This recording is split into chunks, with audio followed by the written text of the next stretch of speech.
Global wilderness survival descends into reality. Because Blue Star's resources are exhausted, each country will select 100 contestants. The resources obtained in the wilderness will be returned 10,000-fold to their nation. And you, a college student, are on the contestant list. Everyone thinks a fragile college student is useless. How can you survive in the wilderness? They fear you'll starve on day one. But they don't know that your favorite hobby is wilderness exploration. Even if you were thrown into a primeval forest, you could survive on your own for 2.5 years. You open your eyes again. You appear in a primeval forest. A cold voice rings out. Welcome to the strange wilderness. This time there are a total of 11,700 contestants. Each contestant will receive a standard issue protective suit, a multifunction backpack with thermal blanket. Additionally, each person will randomly receive 3 survival tools. I need to check what's in the backpack quickly. You immediately open the backpack you just obtained. Inside, there is an entrenching tool, a small iron pot, and a roll of fishing line. At this moment, the viewers in the live stream feel a chill in their hearts. Jack, representing Lighthouse Country, obtained a military knife, fire starter, bow and arrows. Mousy Country obtained a combat survival knife, a field first aid kit. Compared to your equipment, it's much better. This equipment is too poor. The fragile college student probably won't last a day. Lighthouse Country and Mousy Country's equipment is too overpowered. The gap is huge. Just as global viewers are discussing the equipment configurations of contestants from various countries, when they are discussing heatedly, a cold voice sounds above all contestants' heads. Warning, contestant Abdul has been killed by a giant brown bear. Current survivors, 11,699. Everyone immediately becomes tense. They all realize that they are facing a life or death trial. As for you, having just equipped your protective suit and backpack, you observe the surrounding environment. High humidity, soft soil, lush vegetation. This is a typical temperate deciduous broadleaf forest. Judging by the sunlight overhead, it should be around 10 a.m. Just then, the system interface appears on your retina. Welcome to the Wilderness Sign-In System. You can sign in once every 3 days of survival. Current location, Strange Wilderness, Animal Forest Zone. Granting the host a novice gift pack. Master level environmental perception. Instantly, a strange force floods into your brain. Wind direction, humidity, animal activity traces, and plant growth status. All information floods into your perception like a tide. 300 meters away, there is a stream. The water is clear, can be drunk directly. 700 meters northwest, there is a natural cave, suitable for building a shelter. There are brown bear droppings directly ahead, indicating large carnivores are here. This is master level environmental perception. With this skill, couldn't I eat 91 meals in 3 days? Meanwhile, in the capital of Dragon Country, in a large meeting room, hundreds of survival experts are seated. On a giant screen are the live streams of 100 contestants. Lung Yu's live stream, 80 million viewers online. Chun Hu's live stream, 60 million viewers online. And your live stream only has 300,000 viewers watching. Most viewers think there's nothing interesting about a fragile college student. At this moment, a middle-aged man quickly walks into the meeting room. He is Li Jianjun, Minister of Emergency Management of Dragon Country. Li Jianjun says, we must establish a Supreme Command Center to provide technical support and psychological assistance to the contestants. Because in the wilderness rules, a message of up to 100 characters can be sent once per week to the contestants. You have already started moving towards the stream 300 meters away. When the stream comes into view, even you can't help but feel a sparkle in your eyes because it looks so clean, and the occasional fluorescence flickering in the stream further proves it's high-quality natural water, perfect for fishing, to solve the food problem. So you take off your backpack, take out fishing line and hooks, then you find a branch, and assemble it into a fishing rod. With the digging of the entrenching tool, several plump earthworms appear. A series of actions seem simple, but actually not. Soon you find a spot and cast the hook. 2.5 minutes pass. No movement at all. Some in the live stream are already getting impatient. Why hasn't a fish bitten yet? Is it that there are no fish here? Sure enough, a fragile college student can't even fish. But just then, the fishing line suddenly tightens. You grip the rod, feeling the immense pull underwater.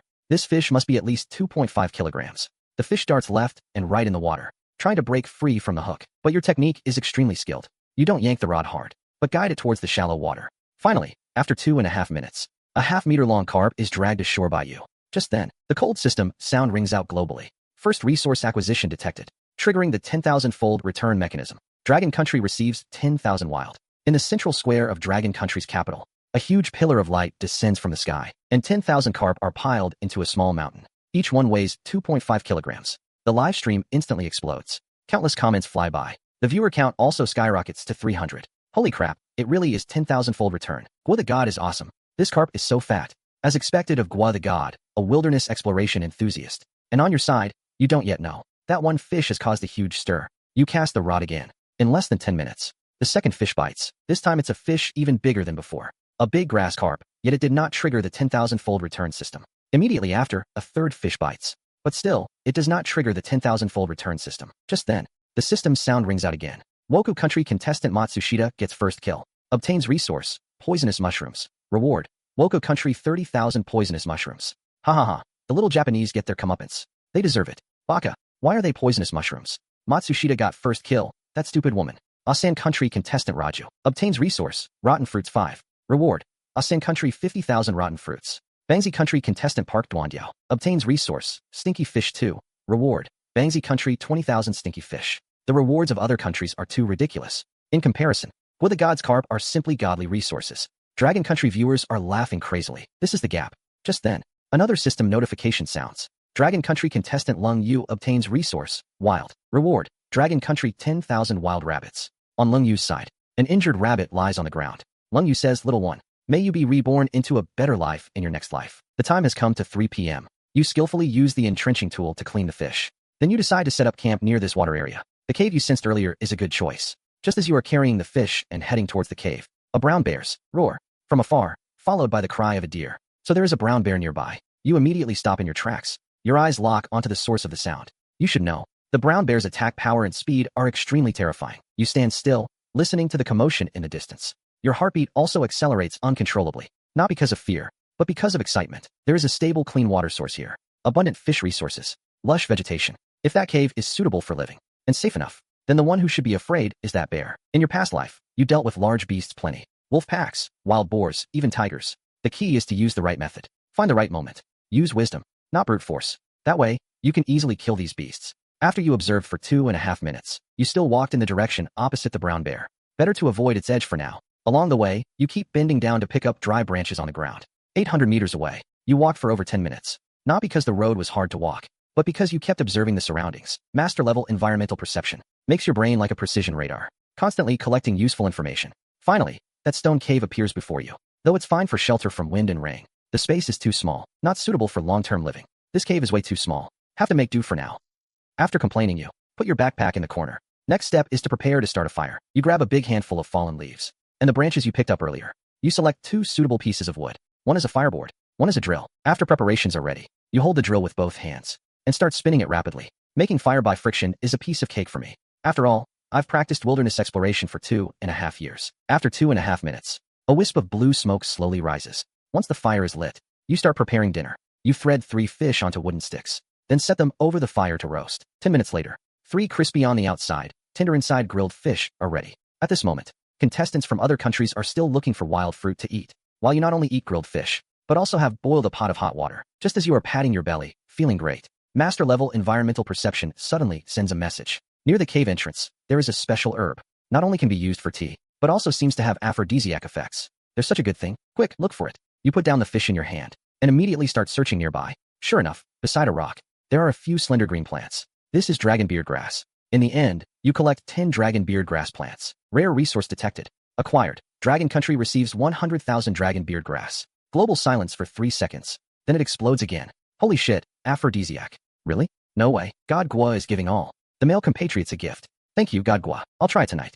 Good effect. Brew a pot in the small iron pot. A mouthful of fish. A mouthful of dragon beard tea. Absolutely wonderful. On your end, you've already put the freshly picked dragon beard grass into the small iron pot, immediately emitting waves of fragrant aroma. A mouthful of fish. A mouthful of dragon beard tea. After eating 2 grilled fish, barely 80% full. Save the remaining 1 for tomorrow. Time reaches late night. There is no light pollution here. Look up and you can see the Milky Way in the sky. Just then, you glance at the data panel. Current global death count, 127. So many died on the first day. Hope the dragon country people can hold on. Then you add a lot of firewood to the fire. Then use fishing line and the iron pot to make a simple early warning device. The god of fire is so professional. He even made an early warning device. Other contestants are still shivering, while the god of fire is already enjoying life. After all this, you fall asleep, gripping the entrenching tool tightly. The first ray of morning sun falls on your face. You stretch. How to arrange today? First, check if environmental perception has any findings. Master-level environmental perception sends information again. About 2 kilometers southwest, there is a nest of wild chickens. A flash of excitement in your eyes. Looks like you won't have to eat fish today. You quickly pack all your items. If there's no better place nearby, I will come back. You head toward the direction of the wild chicken nest, stopping and going along the way. To successfully hunt wild chickens, relying only on the entrenching tool is far from enough. I need to make a spear. It not only has long attack range, is simple to make, and can compensate for human shortcomings in speed and strength. You calculate in your mind. The spear shaft must meet several conditions. Straight enough, hard enough, appropriate length, moderate weight. Half an hour later, finally find a suitable tree. You nimbly start climbing the tree with the entrenching tool. 1 shovel strike gets you a suitable spear shaft. Then, using the blade of the entrenching tool, you shave the wood bit by bit. The spearhead gradually takes shape. Later, after starting a fire, roast the spearhead over the fire. The wood will become harder. The entire making process took about 40 minutes. Along the way, you also ate the leftover grilled fish from yesterday to replenish energy, eating while observing the surroundings. This multitasking ability astounds the live stream audience. Satisfied, you wave the spear a few times. Time to go meet those wild chickens. Just as you head toward the wild chicken nest, all Dragon Country live streams suddenly explode. Brothers, go watch the Woka live stream quick. Holy shit, something huge is happening over at the Woka side. In the Woku Country live stream, two Woku have met up. Female ninja Matsushita Shirshu and male fighter Little Bastard. Ha ha ha. Heaven helps our great Woka nation. They actually met a teammate. This combination is simply invincible. However, these two, actually, under the gaze of billions of global viewers, embraced tightly. Then the livestream footage was cut off. System prompt. This contestant has turned off the livestream. Fun fact. Each contestant can interrupt the livestream for 2.5 hours per day. Global viewers are instantly dumbfounded for 9.1 seconds, then completely explode. Our country's Supreme Command Center. The high-ranking officials who were just elated now have green faces. Bakayuru. These two idiots. Is this the time for romance? Meanwhile, you naturally don't know about this farce happening outside. You are fully focused on heading toward the wild chicken nest. Master-level environmental perception constantly sends you information about the surroundings. 100 meters ahead, 3 wild chickens are foraging. 2 adults and 1 chick. About half the size of an adult. Exactly 2.5. Now is the moment. Take my strike. When 5 meters away, you stop. At this moment, the 2 adults are pecking at bamboo on the ground. The chick hopping beside them. You fiercely throw the spear. The spear tip precisely pierces the body of 1 adult wild chicken. The other 2 wild chickens, startled, immediately scatter. Your goal is achieved. This is a plump wild chicken weighing a good 3 or 4 g. Resource acquisition detected. Dragon Country receives 10,000 wild chickens. In the central squares of major cities in Dragon Country, 10,000 lively wild chickens appear out of thin air. Chicken cries echo to the sky. The scene is extremely spectacular. 10,000 wild chickens. The wild chicken god of fire is too awesome. The livestream viewer count instantly breaks 500. Oh hey, what are you doing? You, meanwhile, are already walking through the forest carrying a pheasant. Master level environmental perception alert. 200 meters ahead left, there's a swamp.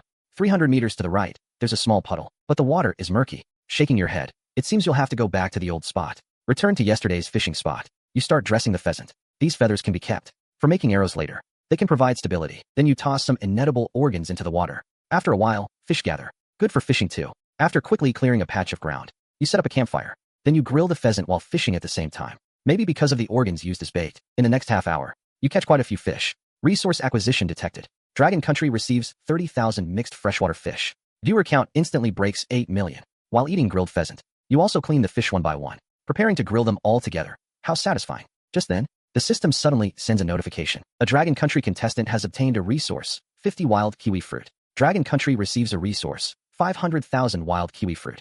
But immediately after, news comes that Li Ming was attacked and killed by a wild beast. Seeing the death of a fellow countryman, your mood still feels somewhat heavy. In the wilderness, a momentary impulse often leads to death. Li Ming's death also serves as a wake-up call for you.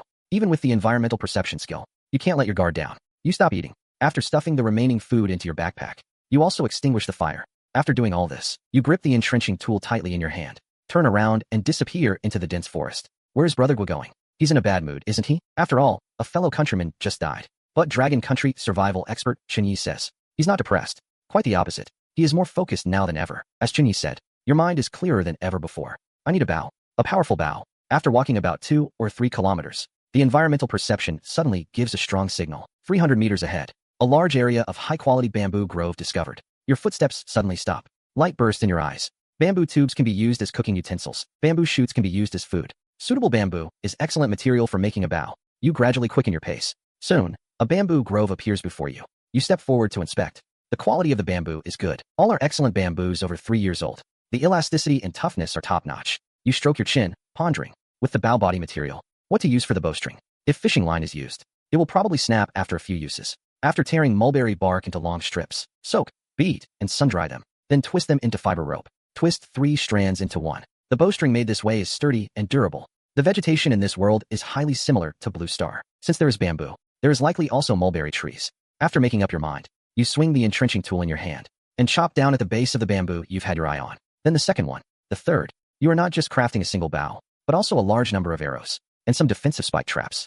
Acquired a large amount of strategic resources. Mozo bamboo. Dragon Country receives 50,000 high-quality, mature Mozo bamboos. Placed in Dragon Country's southwestern region, Jifeng Mountain. On the barren mountain in southwest Dragon Country, Within 2.5 seconds, it turned into a sea of bamboo. Dragon Country survival expert Chinese says, everyone may not know what contestant Xiaoguo is cutting these bamboos for, but I have a bold guess. He is going to make a bow and arrows. He is crafting a set of hunting weapons for himself, enough to dominate the wilderness. In the dense forest, you have already made a huge bamboo raft out of the mozo bamboos. Take a deep breath and heave the load weighing dozens of kilograms onto your shoulder. Then step by step, head back toward the shelter. In your mind, you are planning various traps. Just then, a violent bear roar comes from deep in the mountain forest not far away. It's that bear again. Damn, listen to that sound. The shockwave is practically right in our faces. It's not far from Brother Gua. It's over. If he gets cornered head on, certain death, no chance of survival. Yet hearing this gut-wrenching roar, you pause only slightly. You slowly turn your head and listen intently. Going head to head is what idiots do. Bear hide thick enough to make top-tier armor. Precious bear gall that can be used as medicine. Hundreds of kilograms of bear meat that provides enormous energy. This is clearly a treasure trove of resources. You hesitate no longer. Continue carrying the bamboo and hurry on your way. Back at the shelter, you don't even rest. Immediately start processing these huge mozo bamboos. Pick up the entrenching tool and start hacking at the bamboos. You make over a dozen sharp bamboo stakes in succession. This is the most commonly used and most lethal hunting trap, the bamboo spike array. The live stream viewers watching this scene all gasp in shock. Holy shit, what is Brother Gua planning to do? Making so many spears? I have a bad feeling about this. Could these be used against that bear? You bundle the dozen or so sharp bamboo stakes with vines and wrap the remaining grilled fish and grilled pheasant in large leaves. Take the entrenching tool and once again carefully slip into the forest. Brown bear, your good days are over. A strong, nauseating stench of blood, mixed with a musky smell, drills into your nostrils. On the path ahead, you find a pile of feces.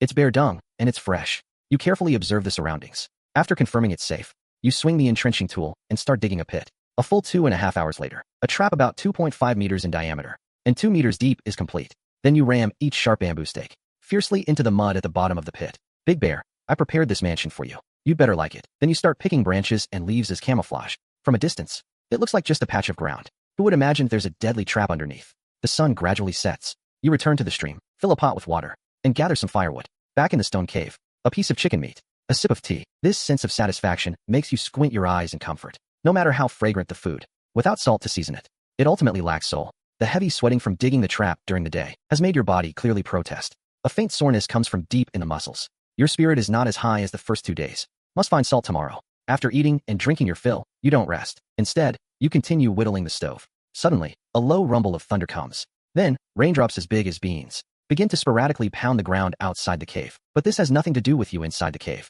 After making another simple warning device, you finally fall asleep peacefully. The first thing you do the next day is check the trap. After you pack your gear, a cold mechanical voice rings out. Global announcement. To increase match intensity, 1,000 supply crates have been airdropped across the entire wilderness continent, containing but not limited to food, water, first aid kits, and even firearms. Direct airdrop of firearms. Is this wilderness survival or PUBG? Things are about to go into chaos. Isn't this clearly making contestants kill each other?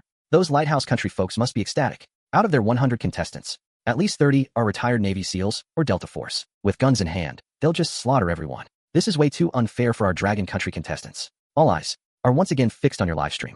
After hearing the announcement, you only furrow your brows slightly. You continue walking toward the trap. It takes you over half an hour to return. The place where you set the trap yesterday is far off. From a distance, you catch a faint scent of blood. Something fell in. Could it be Big Bear? You immediately grip your spear and approach slowly. The area above the trap is now a mess. You rush over quickly, lean over to look down, and see that in the pit, it's not Big Bear. Instead, there's an elk. Clearly, during last night's rainstorm, it panicked and stepped. Although it's not a bear, this elk's body is at least 200 to 300 gene. Big score. The kid caught a large game animal, a horse deer.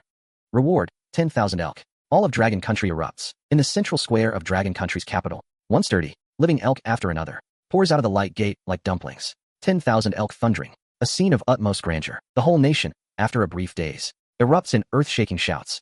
Holy shit, Guashun. I declare that from today on. The kid is my one and only idol. 10,000 elk. These resources are insane. You stand at the edge of the trap, observe for a moment, and jump down in one step. Your first cut precisely opens the carotid artery, draining all the remaining blood. Then you begin to cut, separate, and bone the meat. In an instant, a 300-gene behemoth is disassembled into 7 or 8 pieces. You carefully wrap the choicest tenderloin and a rib roast in a bundle. Then you heft the heaviest hind leg. Got to move all the elk meat back to the cave quickly to avoid attracting other predators. Back on the surface, you don't pause for a second. 10 minutes later, you return to the cave. The remaining meat must be transported as soon as possible. At the same time, in the dense forest less than 100 meters from the trap, an absurdly huge male bear pokes its head out from behind a bush. Its standing height definitely exceeds 3 meters. Its entire body of brown fur bristles like steel needles. Most terrifying of all, its eyes hold no emotion. It watches your retreating figure, its massive paw pawing the ground restlessly. 20 minutes later, you appear again at the edge of the trap. Suddenly you notice several huge bare paw prints clearly stamped in the mud. A chill shoots straight up to the crown of your head. That thing left not long ago, maybe even still nearby. Trying to steal my stuff? I'll skin your hide. The anger in your eyes is replaced by icy killing intent. Back in the cave, the elk leg lies quietly on the cool stone slab. But you have no appetite at all. The more you think about it, the angrier you get. The more you step back, the more you feel the loss. So you walk out of the cave without looking back. You decide to change direction. Try your luck in an area you've never explored. After walking like this for a kilometer, you suddenly stop in your tracks. About 50 meters to your left front, there's something. Approaching, you discover. It's the mulberry tree you've been searching for. Great. Now with a bow and arrows. And a mulberry bark bowstring. That bear, and I will have a proper reckoning. With that thought, you immediately pull out your entrenching tool. Carefully peel the bark from the mulberry tree. Collecting about 2.5 bundles should be enough. Then I can go back and make a bowstring. After finishing the collection, you contentedly sling your backpack on. About to continue exploring deeper, when suddenly your right shoulder is lightly tapped. The touch is gentle, with a hint of warmth. Like a hand. Holy shit, who's there? Almost instantly, you grip your entrenching tool and swing backward. But behind you, there's nothing. The next second, a monkey's cry comes from a tree. You see a monkey hanging from a branch, grinning at you, apparently trying to snatch your backpack. This time, you're completely furious. A bear stole my meat. And now, even a lousy monkey dares to shit on my head. In the wilderness, mercy is cruelty to yourself. You grip your entrenching tool tight. The monkey screams echoing through the forest. After dealing with the monkey, you ignore its corpse. You're not interested in this kind of food. Just then, the live stream explodes again. Go check out Asan. Go check out Asan. That guy is absolutely insane. Meanwhile, in Asan's live stream, a heavily bearded Asan contestant, Kumar, is beaming from ear to ear. In front of him is a freshly opened airdrop crate. Inside are a first aid kit and a few packs of compressed biscuits. More eye-catching, he's holding a giant lizard over a meter long. This contestant named Kumar is pretty lucky. He found an airdrop and caught some food. But the next second, in the live stream, Kumar, watched by the global audience, actually flashes a sly grin at the lizard. Then the live stream instantly goes black. System prompt. This contestant has turned off the live stream. It will be forcibly turned back on in 2 hours. The whole world falls silent at this moment. I originally thought the Woku contestants were already unbeatable. Who knew there would be an even bigger freak? Even the survival expert, seeing this, can only drink water to hide his awkwardness. As for you, you're still exploring the unknown. 100 meters ahead is a swamp. You change direction without hesitation and go around it. Soon you notice a lot of animal droppings on the ground. This must be a gathering spot for some kind of animal, or maybe their daily route. You grip your spear tightly, melting into the grass. In the center of the clearing ahead, a fawn is licking something gray-white. Your pupils contract sharply. That's a salt lick. These past few days, relying only on the trace salt from food, your body has started to sound the alarm. And now, a huge treasure is presented right before your eyes. I want this salt lick, and I want this fawn too. You slowly crouch down, inch closer to the fawn, waiting until it reaches the killing zone. Then throw the spear. It precisely pierces the fawns. The fawn panics and runs wildly. But after a few steps, it collapses. You walk up and pull out the spear. You don't bother with the fawn first. Instead, turning to chop off a piece of rock salt with your entrenching tool. You stick out your tongue and gently lick it. It is indeed rock salt. With rock salt, you can make jerky, preserve food long-term, and quickly restore your stamina to its peak. Resource obtained, wild elk. Dragon Country receives 10,000 wild. In the following time, you pound the rock salt with your entrenching tool, each strike sending a slight vibration through your palm. You only stop after filling about half your backpack. Today's haul, a 40 to 50 gene forest deer, and over 20 gene of coarse salt. The way back feels a little lighter. Just then, the system flashes a crimson notice. Lighthouse Country contestant Jack has successfully eliminated Bangsi Country contestant Pedro. Someone has made a move and killed Jack, former member of the Lighthouse Country SEAL Team 6, an elite special forces soldier, expert in jungle combat and assassination. For him, this wilderness is not a place to survive, but a hunting ground. The nature of this game has changed. From this second onward, every living person in this wilderness could be a hunter or a prey. Back at the cave, you place a piece of rock or on a flat stone, then lift another stone and smash it down hard. This way you get pea-sized or pieces. With constant hammering, a small pile of rock or fragments lies before you. And the purpose of doing this is to purify. This not only improves the taste, but also removes most of the heavy metals. The ratio of water to or is roughly 10 to 3. Next, heat the solvent. You pour the fragments into the iron pot, stirring constantly to dissolve. Once done, you take an empty bamboo tube from your backpack, add fine sand from the cave entrance, plant ash from the campfire, and finally charcoal. A simple filter is now ready. Then slowly pour the salt water into the bamboo tube filter. After repeating this filtration 3 times, pour the clean salt water into the pot to evaporate and crystallize. As the water evaporates, white crystals begin to appear at the bottom of the pot. The entire purification process took nearly 2 hours. When that snowy white salt crystal appeared at the bottom, the entire live stream erupted. Holy crap, the purification actually worked. This salt looks whiter than store-bought. Godgwa really knows his stuff. In the following time, you repeat the same steps to refine 2 more times, until the bamboo tube is stuffed full, your stomach. Timely emits a gurgling protest sound. Time to enjoy today's spoils. You take out the deer leg you got today. Use the entrenching tool to cut several slits in the meat, then sprinkle on the freshly purified salt. About half an hour later, the deer leg is finally roasted. You take a bite and nod. What a delight, what a delight. After eating and drinking your fill, you do not rest, but start making a bowstring. Mulberry bark fibers are very fine and have good toughness, an excellent material for making bowstrings. You tear the bark into thin strips, then begin twisting them into a cord. After the bowstring is twisted, you take out the bamboo you cut earlier and start making the bow body. After a while, a perfectly balanced bamboo bow appears in your hands. Then use thinner bamboo to make arrow shafts, and the pheasant feathers you collected earlier for fletching. Done. With this bow, that bear who stole my meat has a debt to settle. Tomorrow I'll test its power. The next morning, sunlight filters through the cave entrance. Speaking of which, today is the 3rd day. I wonder what reward the system will give. Detected that the host has survived in the wilderness for 3 consecutive days. Conditions met for sign in. Sign in now? You silently say sign in your mind, and turn off the live stream. If the system gives out something, you definitely can't let the audience see it. The previously clear picture in the Dragon Country livestream goes black instantly. Over 1 billion viewers instantly erupt. What the hell is going on? My God, why did it go black? Nothing happened, right? Don't scare me. The survival expert strokes his chin and says slowly, I think he might be making some decisive tool or trap.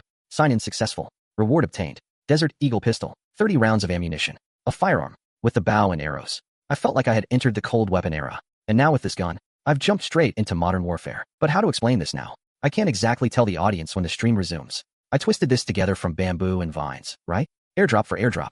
You shove the magazine along with the pistol into the deepest part of your backpack. After doing all this, you resume the live stream. Then with your left hand holding the new bamboo bow and arrows, and your right hand gripping that sharp and long spear. Fully armed, you walk out of the cave. The audience notices you are heading toward the direction of the trap. Holy crap, that's a giant bear, going with just a bow and arrows. Godgwa is way too brave. Can a bamboo bow take down a brown bear?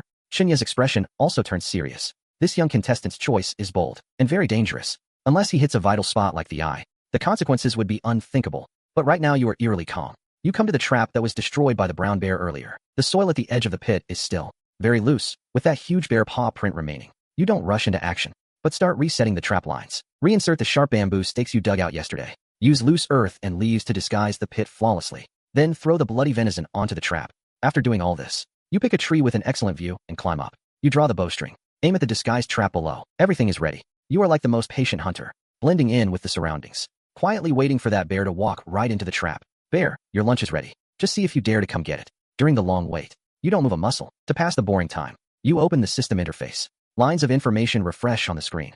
Light. House Country contestant Bruce successfully opens resource airdrop.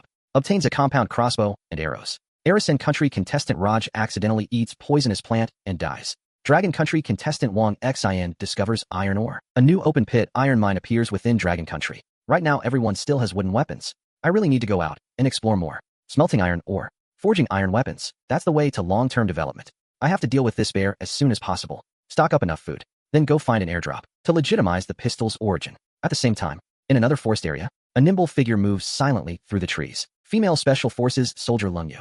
Her live stream is equally popular. Countless viewers follow her perspective, experiencing textbook-level jungle infiltration. Suddenly Lungyu stops. It's a small piece of bamboo shaving. She picks up the bamboo shaving and examines it carefully, then turns her gaze to a cave not far away. She doesn't rush in, but starts scouting around the cave. Soon, more traces of human habitation appear before her eyes. Tree stumps cut by sharp tools, bloodstains left from processing animal innards. Finally, she arrives at the entrance of the cave where you once stayed. The embers of the campfire inside are still warm, crushed, or on the ground. All the details come together, forming a clear image in her mind. An extremely experienced, highly skilled in hands-on work, and who has already solved food, fire, and salt, a powerful being. Holy crap, what a coincidence. This is Godgwa's home. That's your long-lost teammate. Everyone in the Dragon Country High Command stands up. They desperately wish Lungyu could meet up with you. With the two aces joining forces, Dragon Country's chances of winning would increase infinitely. Unfortunately, they can't do anything. Lungyu observes the cave entrance for a full 5 minutes. In the end, she chooses to retreat. This territory has an owner.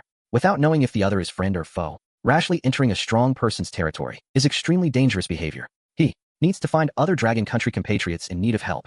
He feels his backpack. Inside are the dried meat he made. These are his provisions, and also the hope left for future teammates. At this moment, you have been in the tree for 4 or 5 hours. Suddenly, a very discordant rustling sound comes. It is an animal's body crushing fallen leaves and broken branches. You snap your eyes open. You see a brown bear with an exaggeratedly huge body, slowly pacing out from the depths of the dense forest. It is even fatter than you imagined. Standing up, it definitely exceeds 3 meters. The live stream explodes instantly. Big bear. It's Big Bear coming. Fruit God, run fast. This thing can't be pierced by bow and arrows at all.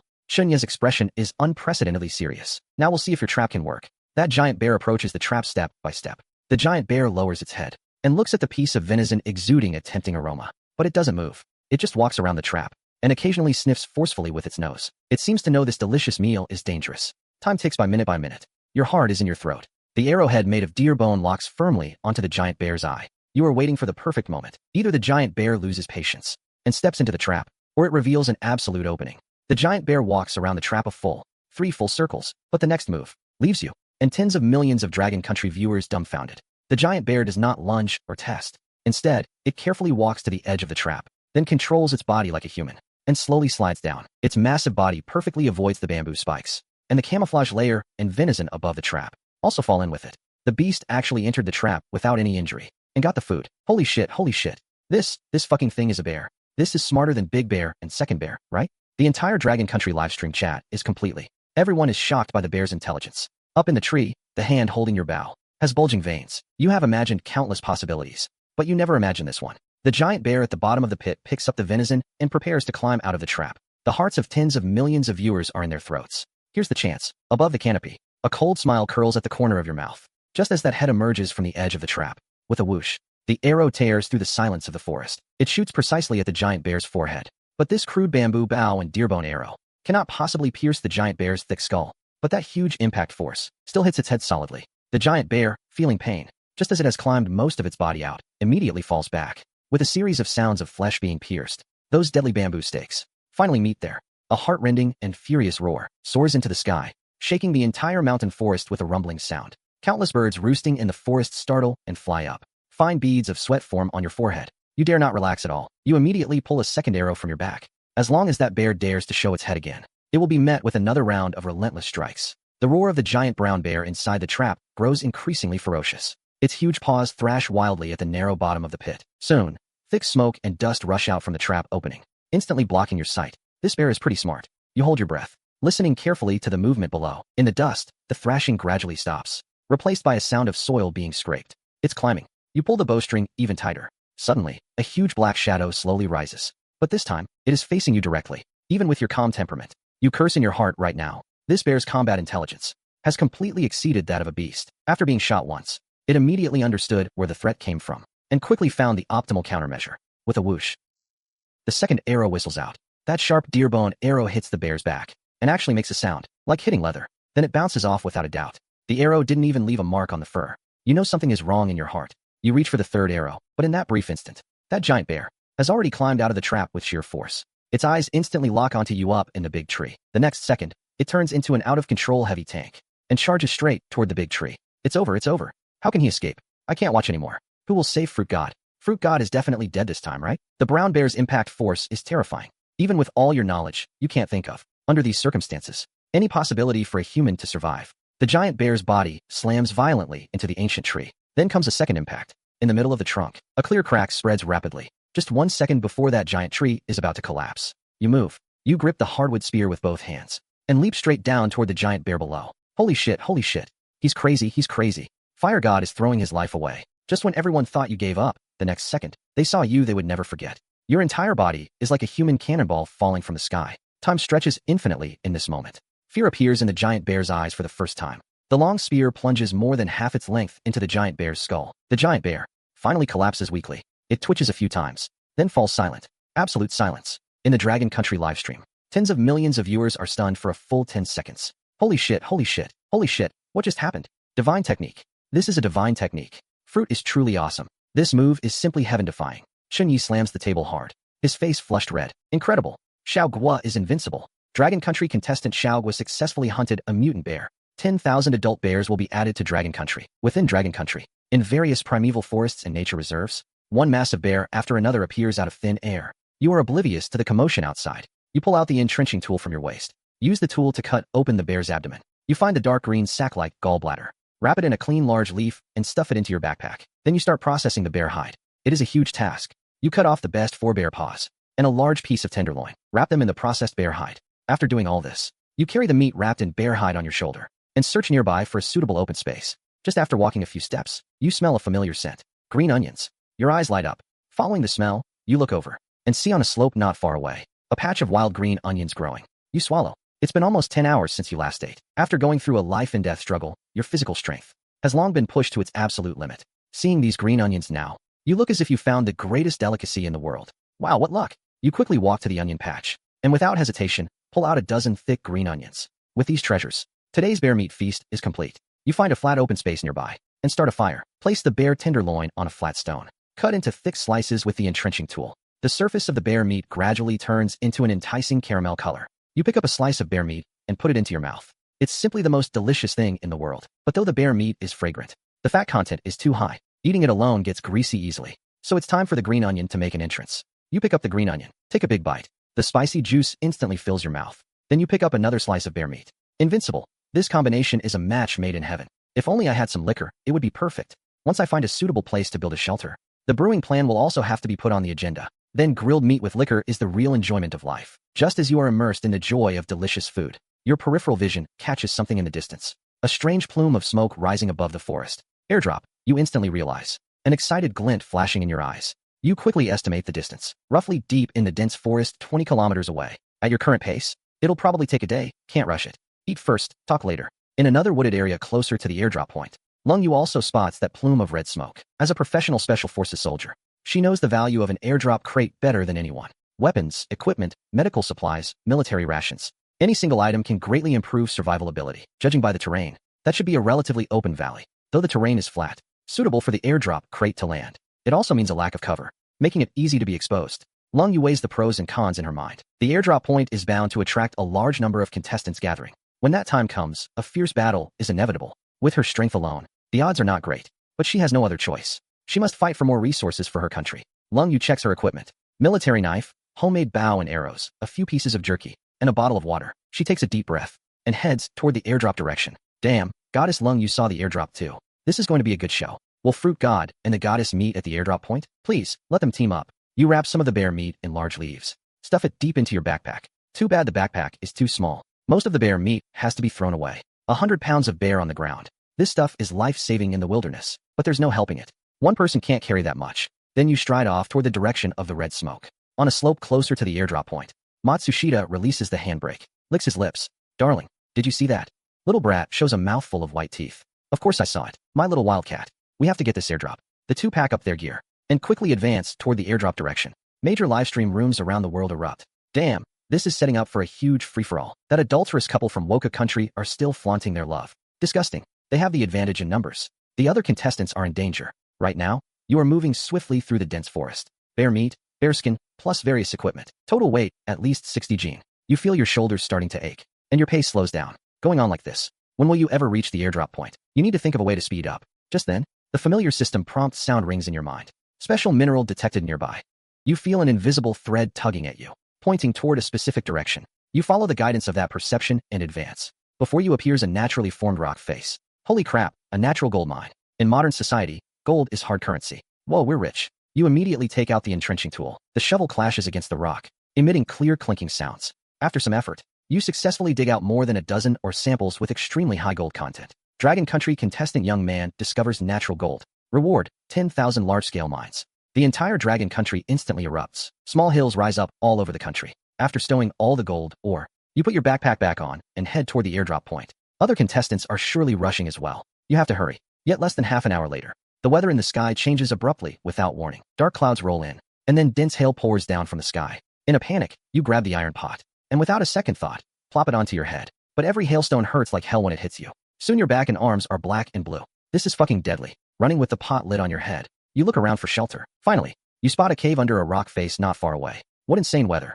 Matsushita Shosha and Little Brat from Woku country scurry through the dense forest, covering their heads. Though they hide under a large tree, the leaves can't block the hail. Both of them are battered and bruised. Jack from Lighthouse country happens to be walking across an open area. There is no cover around. After just a few steps, a giant hailstone hits his knee, and he can't get up for a long time. Hail is pounding near the cave entrance. The temperature inside the cave keeps dropping. You exhale a puff of white breath. Looks like you won't be able to leave anytime soon. You pull the remaining bear meat out of your backpack, preparing to light a fire for warmth. In such harsh weather, Making fire by friction becomes difficult. Normally it takes just a few minutes to get a fire going. But this time, after a full half hour, there's still no sign of a spark. Looks like you really need to get a flint.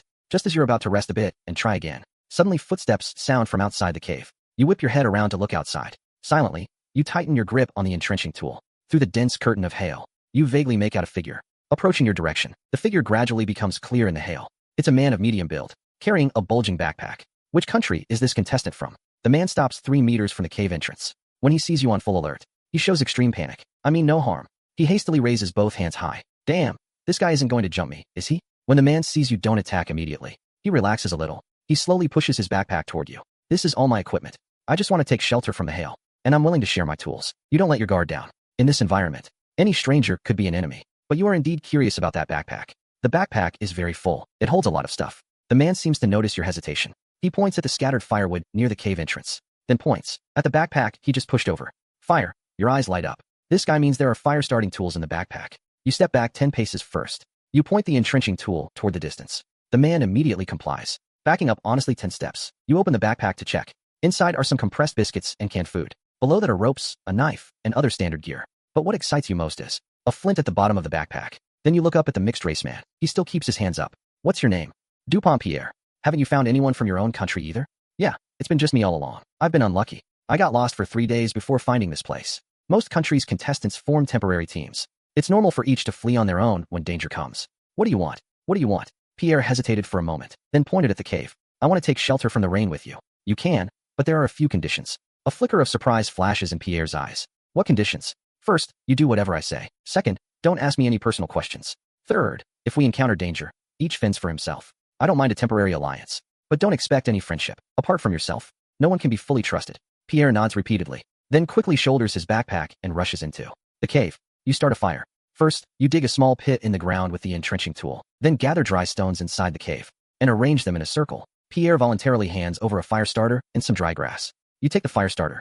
Quickly strike the blade of the entrenching tool against the stone. Soon a small flame drives away the damp chill. You skewer the bare meat on a stick and roast it. Pierre swallows hard. He hasn't had hot food in 2 days. Want some? Pierre nods frantically, his eyes full of longing. I want it, I really want it. Trade me your fire starter for it. A flicker of resentment flashes in Pierre's eyes, but he quickly returns to normal. He hands you the fire starter with both hands. Here you go. You nod with satisfaction. This trade isn't a loss. Thank you so much. He takes a careful bite, instantly squinting his eyes. So delicious. What kind of meat is this? Bear meat. Pierre's eyes go wide. You killed a bear? You don't bother to explain, and continue roasting your own portion. The way Pierre looks at you has completely changed. Someone who can hunt a brown bear barehanded is definitely a top-tier hunter. Following such a strong person will greatly increase his chances of survival. He secretly congratulates himself on his choice. Outside, the hail is still falling, but inside the cave it's warm as spring. The two silently enjoy the steaming roast meat. Neither speaks, but the air is filled not only with the aroma of meat, but also a subtle, other atmosphere. Pierre occasionally sneaks a glance at you, a barely noticeable calculation in his eyes. You're really amazing. Someone who can hunt a brown bear. This is the first time I've seen it in my life. You don't respond, only poking at the campfire with a stick. I think a strong person like you must have a lot of good stuff, right? You finally glance at him, making Pierre's heart skip a beat. He remembers the rules you said earlier. No asking personal questions. We French have a saying. Friends should help each other. You saved me. I will definitely repay you. In the live stream room, the viewers have already noticed. This guy's eyes are off, like a weasel planning to steal a chicken. Donghua, be careful. I feel like this guy is trouble. Night deepens. The hail outside finally stops. Pierre glances at his watch, then sneaks a look at you, who are resting with eyes closed. It's getting late. Why aren't you sleeping yet? You don't even open your eyelids. And say flatly, aren't you still awake? Haha, I'm used to staying up late. You rest first. I'll keep watch. I guarantee nothing will go wrong. Not sleepy. Your answer directly shuts down Pierre's words. Pierre grows anxious inside, but still keeps a friendly face. Then we'll keep watch together. Suit yourself.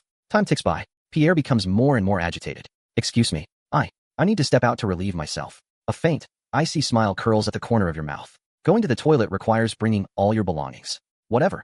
Pierre looks as if pardoned, and quickly walks out of the cave. After he leaves, you suddenly stand up, kick apart the campfire in one motion, shoulder your gear, and silently melt into the darkness. You quickly find a sheltered rock. The bow and arrows are ready behind you. You become one with the night. Sure enough, this guy is definitely trouble. In less than 10 minutes, 2 stealthy footsteps sound from a distance. Ivan, he's in that cave. One person, with very good gear. Sure it's just one? You weren't spotted, were you? I'm sure. I watched all night. Just him alone. Ivan sneers. First cripple his hands and feet, then take all his gear. Remember, leave no trace. Then the two of them pounce into the cave like hungry wolves. But inside, there's no one. Only a pile of scattered ashes. Pierre's face changes drastically. Impossible, he was right here. How could that be? Ivan spins around, glaring at him fiercely. You idiot. You've been made. Just then, an arrow pierces through Pierre's thigh. The massive impact knocks him to the ground. Ivan, horrified, raises his machete and roars toward the direction of the arrow. Who? Get out here. The answer to him is a second arrow, which directly pierces through the wrist holding the machete. The machete clatters to the ground. Ivan screams, clutching his gushing wrist. You slowly walk out from behind the rock, the arrowhead aimed at both again. Without a word, you slowly draw the bowstring. Survival of the fittest. After finishing the two, you start looting the spoils. The night wind brings a thick smell of blood, but you don't mind at all. Jackpot. Jackpot. Besides a few compressed biscuits and half a bottle of water, there is also a brand new red first aid kit. In the wilderness, that's practically a second life. Next, there's also a Swiss Army knife. Then, checking Ivan, the big man. His backpack contains half a dried rabbit, a roll of nylon rope, and the machete on the ground. These are all top-tier survival supplies you've been dreaming of. You stuff everything useful into your backpack. Then take one last look at the two bodies on the ground. Your eyes icy cold. Next life, keep your eyes open. With that, you turn and disappear into the night. Meanwhile, the Dragon Country livestream room erupts in celebration. Barrage comments explode like a volcanic eruption, so dense they almost cover the screen. God Gua is invincible. This is what a real Dragon Country man should be. And in the broadcast studio, Sa Baining slams the table in excitement. A textbook counter-ambush. He shows with his actions that, in the wilderness, the most dangerous thing is the human heart. However, Dragon Country's celebration contrasts with the silence of certain countries. On the Global Emergency Conference channel, the representative from the Lighthouse Country is furious. He frantically accuses your actions to the Dragon Country. But the Dragon Country representative calmly retorts. After all, those are the rules of the game. Therefore, the Lighthouse Country representative gets no satisfaction, seeing he can't gain an edge with the rules. The foreign representative snarls a threat. In 2 more days, the communication channel between contestants will be temporarily opened. When that happens, I will personally order the assembly of all surviving contestants from the Lighthouse Country to pursue you at any cost. All Dragon Country contestants. As his words fall, the atmosphere in the conference room drops to freezing point. But the Dragon Country representative just chuckles. We'll be waiting. At this moment, in the strange wilderness, you carry your heavy loot and continue on, silently moving through the forest. And you kill. The battle report of the 2 foreign contestants has been pushed out. A hidden cave covered in vines. Lung Yu is sharpening the military knife in his hand. The next second, his wristwatch suddenly vibrates. Seeing this, he turns his gaze to the screen. When he sees that battle report clearly, his eyes narrow sharply.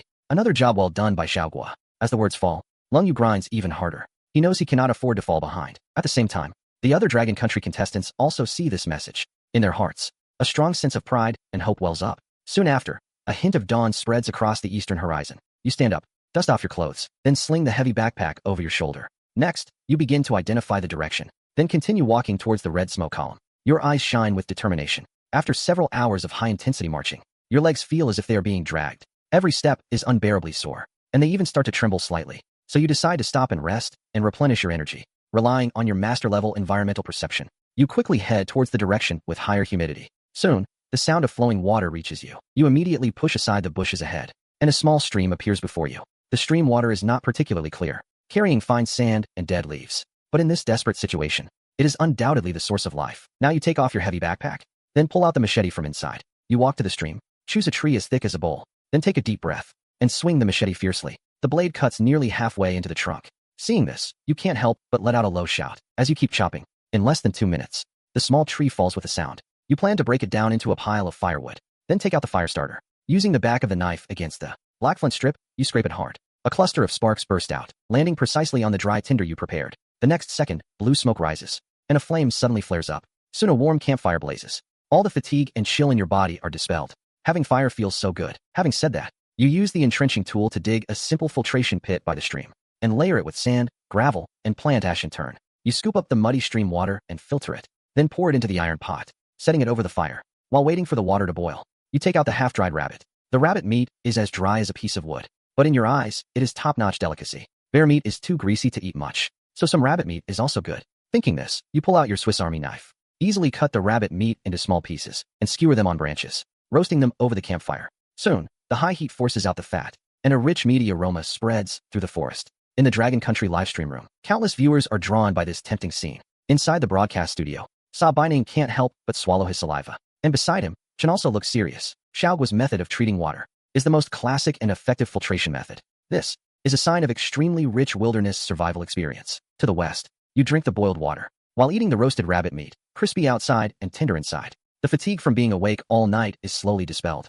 Soon you finish the last piece of rabbit meat, then thoroughly bury the campfire with sand and soil. Next, you pour water and carefully check. making sure no embers remain. When you once again put on the heavy backpack, you instantly feel your vitality slowly returning. You quickly identify the direction, then continue heading towards the airdrop signal. But after walking less than half an hour, your pace involuntarily slows down, because the forest is too quiet. The earlier bird calls and insect sounds have vanished without a trace. For a moment, a chill rises from the soles of your feet straight to the top of your head. Now every muscle in your body tenses, and you reach out to grip the machete at your waist. Your master-level environmental perception is instantly pushed to the limit. You scan the surroundings, finally fixing your gaze between two trees ahead. There, about 10 centimeters off the ground, a thin line is clearly visible. It is a tripwire trap twisted from the long hair of some animal. At this moment, the Dragon Country livestream room explodes. Inside the studio, Chen stares intently. This is a trap set for humans. Xiaoguo has been targeted. Hearing this, everyone's hearts are in their throats. However, you make an unexpected move. You slowly crouch down, extend your finger, and gently draw a few circles on the ground.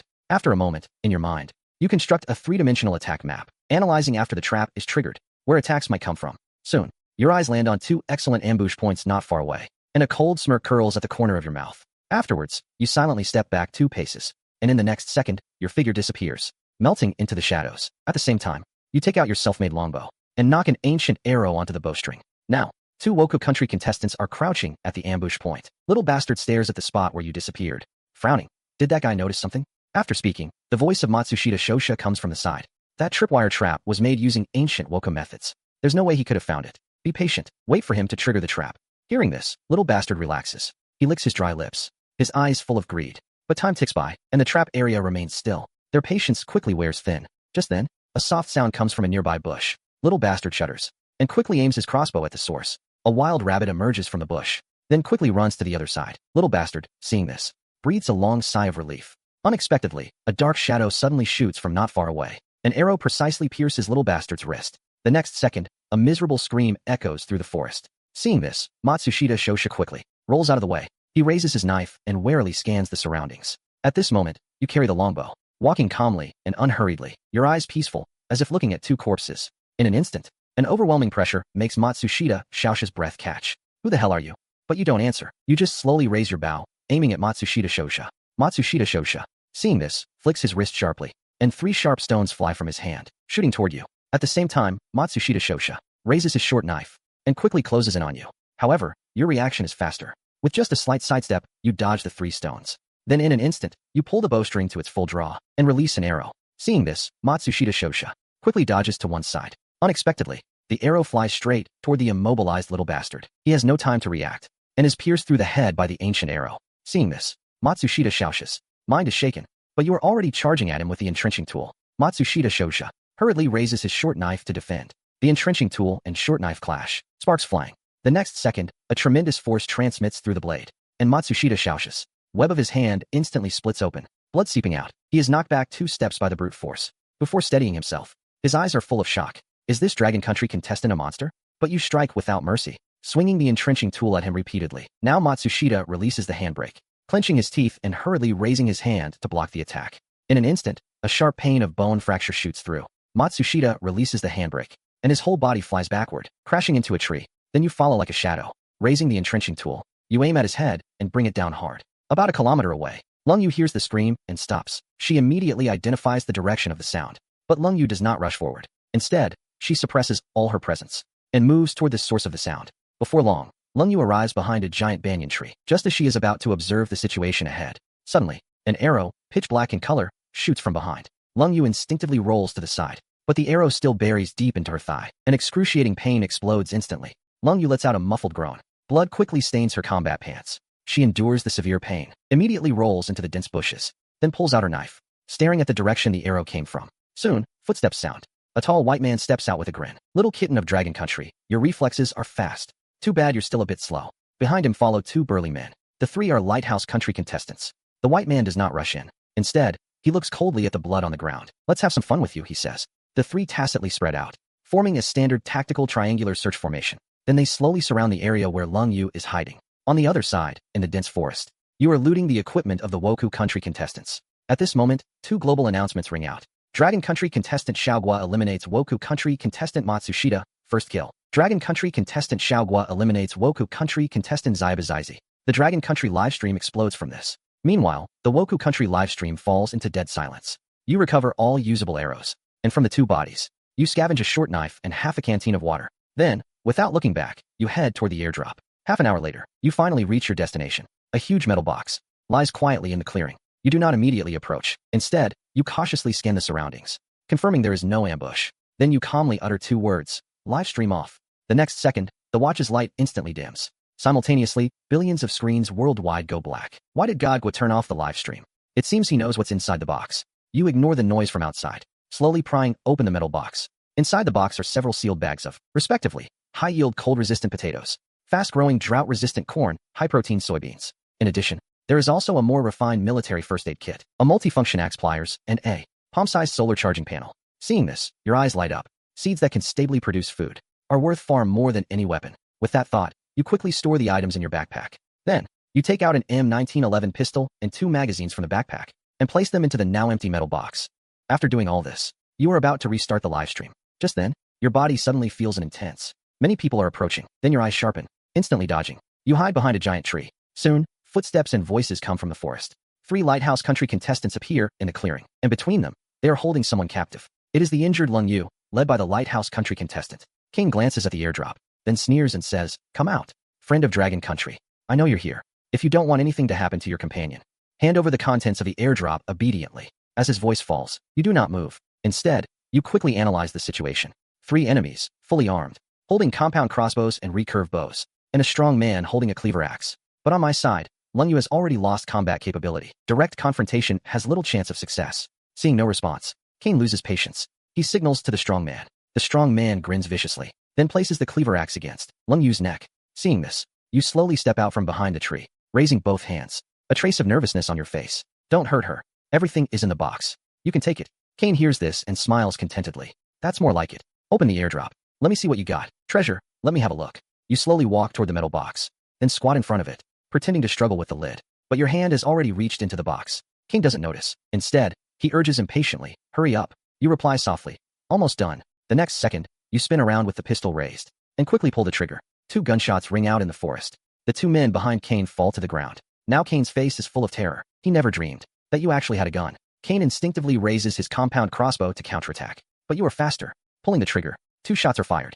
One shot knocks the compound crossbow from Kane's hand. The other hits his shoulder. Kane lets out a scream, then scrambles into the deeper forest. The forest returns to silence. You put away the pistol, walk over to Lung Yu, pull out your knife, and cut the ropes. Lung Yu leans against the tree trunk, clutching her bleeding thigh. She looks at you, her eyes filled with shock and gratitude. And the global live stream has descended into chaos. All around, everyone thinks the pistol was a reward from the airdrop. Dragon Country is in a frenzy of celebration. Lighthouse Country is gloomy. Lung Yu's voice is hoarse. "Thank you." You just nod upon hearing this. Then you walk over to her, kneel down, and take out the military first aid kit from your backpack. Opening the kit, all the tools are there.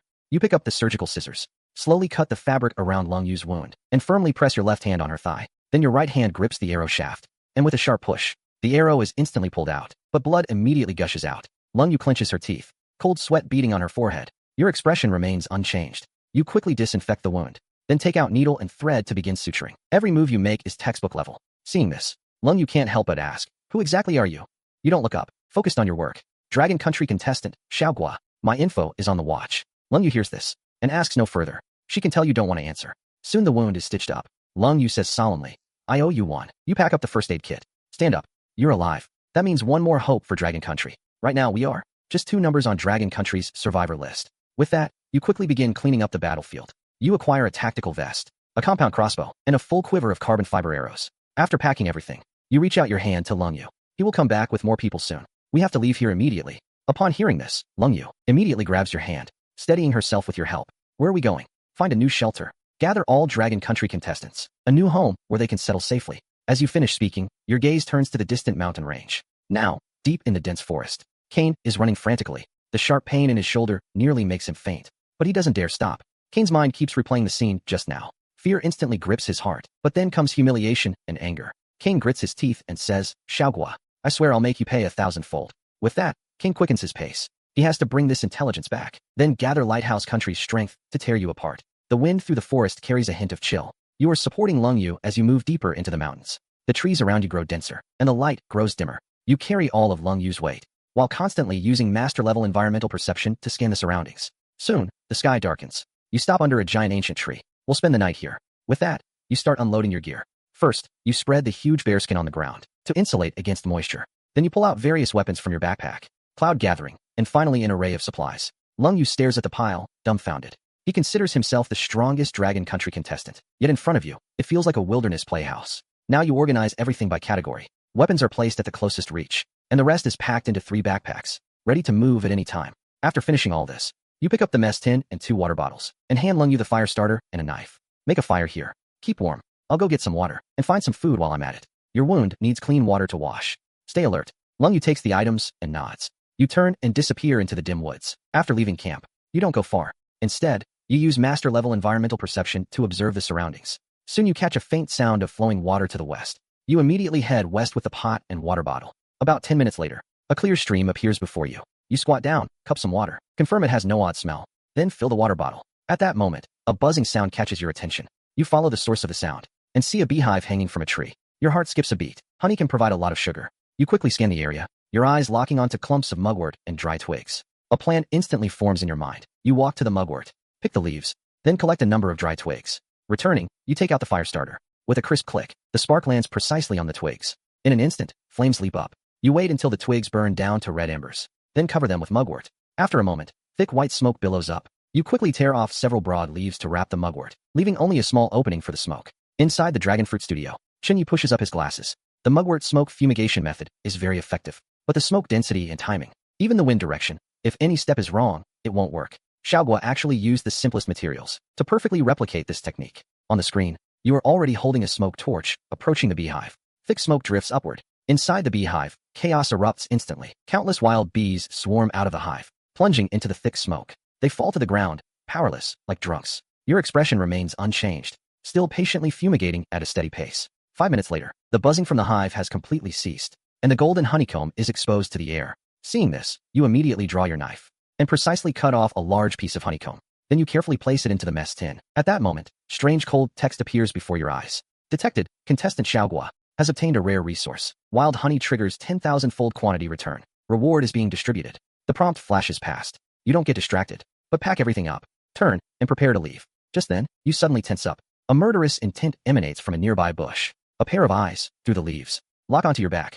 You slowly set down the water bottle and pot. Your movements so light they make no sound. At the same time, in countless regions of Dragon Country, huge wild beehives appear out of thin air. Inside the Supreme Action Group Command Center, phone calls come and go. A total of 10,000 wild beehives have appeared nationwide. After the news spreads, Dragon Country erupts, and in the studio, Chinyi stares intently at the screen. This posture isn't right. He seems to have encountered something. Now your muscles are taut. Staring at that bush, you see an adult gray wolf burst out. It crouches low, sniffing constantly. Seeing this, you slowly move your hand toward the pistol at your waist. Just as your fingertips are about to touch the grip, the gray wolf raises its neck and lets out a long howl. Accompanied by the howl, your heart sinks to rock bottom.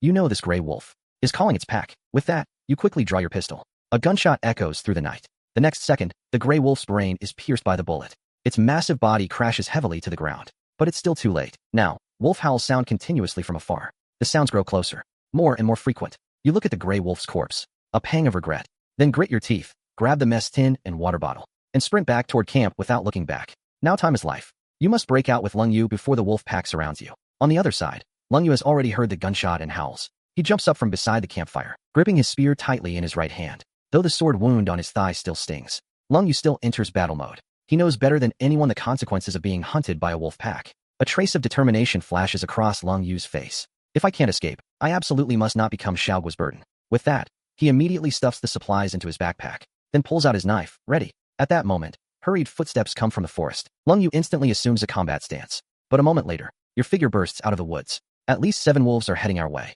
We must move immediately. Lung Yu hears this, and immediately nods, saying, the stream. We can use running water to mask our scent and tracks. With that, you quickly stamp out the campfire. And then you and Lung Yu leave the camp one after another. The two of you move swiftly through the darkness. You clear the thorny branches ahead with your machete, while Lung Yu follows behind, enduring the pain. Soon, low growls come from all directions. The alpha wolf lets out a sharp howl, and then the entire pack chases after you. You can feel the killing intent getting closer. Fortunately, the sound of water ahead grows clearer. In the moonlight, you can already see the glimmer of water ahead. But just then, a gray wolf shoots out from the side like a ghost, charging straight at Lung Yu in the rear. However, Lung Yu has already noticed. He swings his machete fiercely, but it's no match for the swift gray wolf. Just as the wolf's jaws were about to sink into his shoulder, you spin around and fire. The bullet hits the gray wolf square in the back. It collapses to the ground, letting out a pained howl, but does not die immediately. Your position is now exposed. Wolves converge from all directions. Countless pairs of green eyes flicker in the forest. Seeing this, you grab Lung Yu's arm and shout, "Jump!" The words barely leave your mouth when both of you leap into the icy stream. The current carries you both downstream. On the bank, the pack of gray wolves freezes. They do not recklessly enter the water, but stare at you intently, letting out frustrated howls. Just as you think you are out of danger, the pack, led by the black wolf, suddenly bolts along both sides of the river. You curse under your breath. These beasts are planning to ambush us on the opposite bank. Meanwhile, Lung Yu's face is deathly pale. She barely has the strength to speak. You instantly sense something is wrong. Your brow furrows. You ask urgently, "What's wrong?" Lung Yu's voice is hoarse. Her eyelids flutter heavily. The sword wound might be infected. Your heart sinks. In this environment, a sword wound infection is almost a death sentence. Right now, you struggle through the rapids. You can only hold her with one arm to keep her from being swept away. On the bank, the wolves have split into two groups, racing along the riverbank. They are trying to cut you off downstream. In the broadcast studio, host Shun Shue's nails nearly dig into her palm. Chun Yi stares at the screen, his face ashen. A high fever from the infected sword wound. Without antibiotics, the mortality rate in the wilderness exceeds 80%. Xiaobo now faces a hard choice. In the rapids, Lung Yu says resolutely, "I'm holding you back. Don't worry about me. Hurry downstream and shake them off." But you grit your teeth and reply, "Don't talk now, and don't sleep. If your life is threatened, I will abandon you. But not now." The next second, wolf howls ring out from the bank. The pack continues its relentless pursuit. But Lung Yu's body grows weaker. You adjust your hold, cradling her horizontally in your arms, and press on. The stream is biting cold. Yet Lung Yu's body burns like charcoal. You clearly realize her life is slipping away. Even worse, the wolves have already circled downstream. Seeing this, a fierce determination rises in you. You lunge toward the riverbank. "We have to find a place to get out fast. Otherwise we'll end up as two dead rats." Thankfully, by the moonlight, you spot a relatively gentle shoal. You swim toward it with all your might. By now, Lung Yu has completely lost consciousness. Only her faint breathing proves she is still alive. You reach the shoal, and with the last of your strength, drag Lung Yu onto the bank. But before you can catch your breath, the sound of wolf footsteps echoes in the distance. You immediately pick up the unconscious Lung Yu and frantically search for shelter in the moonlight. Before long, a pitch-black cave entrance appears on the cliff ahead. You have no choice, so you carry Lung Yu and dash toward the entrance. Thankfully, the cave is more spacious than expected. It is a naturally formed stone cavern, about 10 meters deep, but the ground shows a cleared, level area, and on the cave walls are small man-made niches, probably used for storing items. Most importantly, the air still carries a faint smell of smoke and fire. Your heart skips a beat. Someone has clearly lived here before, but Lung Yu's wound needs immediate treatment. With that thought, you gently lay Lung Yu on the ground, then grab the first aid kit, but it only contains some basic medical supplies, a drop in the bucket for an infection this severe. And just then, the wolves howl again outside the cave. You instinctively hold your breath, then raise your pistol and shield Lung Yu. Moonlight slants into the cave. You clearly see several dark shapes prowling at the entrance. Soon, a gray wolf cautiously approaches the opening. Its nose twitches in the air, sniffing for any suspicious scent. Suddenly, Lung Yu lets out a weak sound from a body spasm. The next second, the gray wolf's ears perk up. Just as it is about to poke its head into the cave, a call from the alpha wolf sounds in the distance. The gray wolf hesitates for a moment, then finally turns and leaves. You let out a long sigh of relief. Soon, the sound of wolf footsteps fades completely. Only then do you dare to light a fire starter and inspect the cave. At the far end of the cave, there is a simple stove built from stones. Next to it, some dry firewood is stacked. In a sealed pit, there is also an old tin can. You open it and find some crushed herb remnants inside. At that moment, Lung Yu moans in pain again. You immediately turn to check on her. Lung Yu's eyelids tremble with effort. I'm so cold." You know this is the fever causing temperature dysregulation. So you quickly take off the bearskin and cover Lung Yu. Then you turn to start a fire. Using the dry firewood in the cave, you soon have a campfire blazing.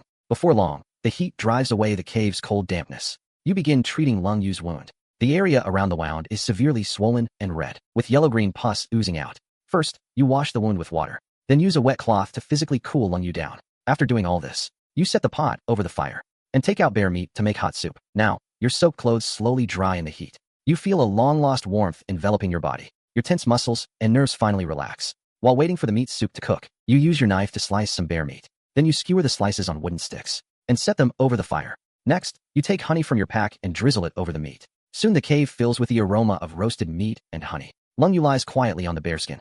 Her high fever has broken.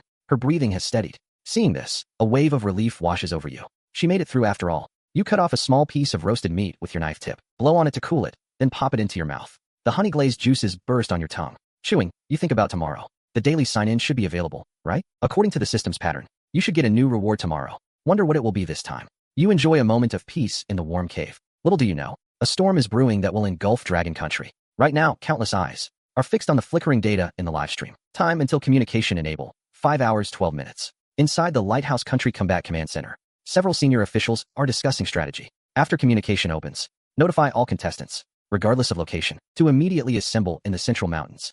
Any Dragon Country contestant encountered is to be killed on sight. Furthermore, Japan and Korea must also hate Dragon Country to the bone. We can form an alliance. Meanwhile, inside a brightly lit conference room in Dragon Country's magic capital city, over a dozen high-ranking officials from various countries sit around the table. Defense Minister Chun Sheng speaks. After communication opens, the other countries may unite against us. Right now Xiaoguo and Leng Yu are in the Central Mountains. Wang Xian has discovered an iron mine in the Eastern Plains, and the other contestants are too far away, making it difficult to assemble in the short term. The conference room falls into a deathly silence. After a moment, the defense minister says gravely, after communication opens, tell all contestants to be wary of contestants from other countries, and to move toward Comrade Xiaoguo as soon as possible.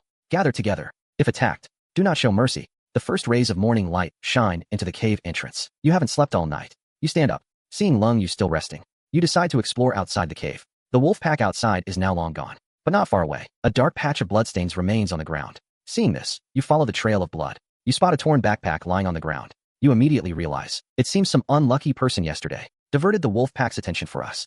With that thought, you quickly step forward and open the backpack. The contents are scattered on the ground. A standard issue knife, a military compass, and a medical kit. Satisfied, you collect the 3 items. Just then, your fingertips touch a hard corner inside the medical kit. So you open the medical kit. You see a foil-wrapped, individually packaged pill lying at the bottom. Seeing this, your pupils contract slightly. Amoxicillin. This unlucky guy actually had something like this. You quickly put the pill away and return to the cave. Inside the cave, Leng Yu has already woken up. He leans against the stone wall. His face is still pale, but his eyes have regained clarity. Not long after, you walk into the cave. You're awake. Take this. I'll roast some meat for you later. Then you hand over the antibiotic. Leng Yu takes the capsule, stunned. This is an antibiotic. Where did you get it? Hearing this, you recount the process. Then you start a new fire. Leng Yu naturally knows how precious antibiotics are in the wild. All right. He looks at you deeply and doesn't ask further. Then he swallows the pill without hesitation. Suddenly, an untimely sound comes from his stomach. Leng Yu's expression remains calm and composed. There's still some jerky in my backpack. Take it out and eat it. That was the jerky he made from hunted rabbits earlier. He hadn't been willing to eat it before, but to your surprise, the corner of your mouth lifts in a smile. Let me treat you to something good. With that, you take out thick slices of bear meat from your backpack. Then you skillfully thread them onto a wooden stick. Next, you pull out a large piece of honey and spread it evenly over the surface of the meat. The next second, the aroma of meat fills the entire cave. Seeing this, Leng Yu is completely stunned.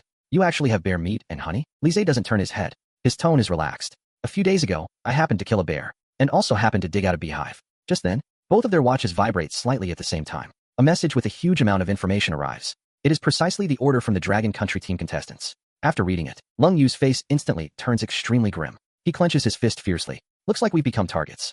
Then let's see who is really the prey. Now you hand the roasted meat to Leng Yu. A cold glint flashes in your eyes. Eat first and regain your strength. We need to find a suitable place nearby to build a shelter. Welcome our comrades and our enemies. Leng Yu hears this, nods, and takes the roasted meat. Just as you are thinking about the next plan, the system voice suddenly rings out. Host has survived consecutively in the wilderness for 7 days. Conditions for daily sign-in met. Sign in now. The next second, you jump to your feet. I'll go outside and have a look first. Get familiar with the terrain and prepare for building the shelter. Leng Yu simply nods and continues eating the roasted bear meat. Seeing this, you quickly walk out of the cave. Then you find a hidden thicket. After confirming no one is around, you turn off the live stream. Then you immediately sign in. Sign in successful. Congratulations, host. You have obtained a god-level reward. Master level forging. As the voice falls, a vast torrent of information floods into your mind. From the most primitive stone tool napping to bronze smelting, to the forging techniques of repeatedly tempering steel, countless ancient craftsman skills merge perfectly with modern industrial knowledge. Countless blueprints instantly emerge in your mind. There are incredibly sharp tang swords, impenetrable heavy armor, and even semi-automatic mounted crossbows that can fire bolts. In this era without firearms, the lethality of such things is imaginable. With this thought, you slowly open your eyes. You like to unite and encircle, do you? Then I'll show you what a steel tide really is. A moment later, you return to the cave. Leng Yu is carefully polishing an arrow shaft with his knife. Seeing you walk in, he says firmly, we must leave here as soon as possible to build a shelter.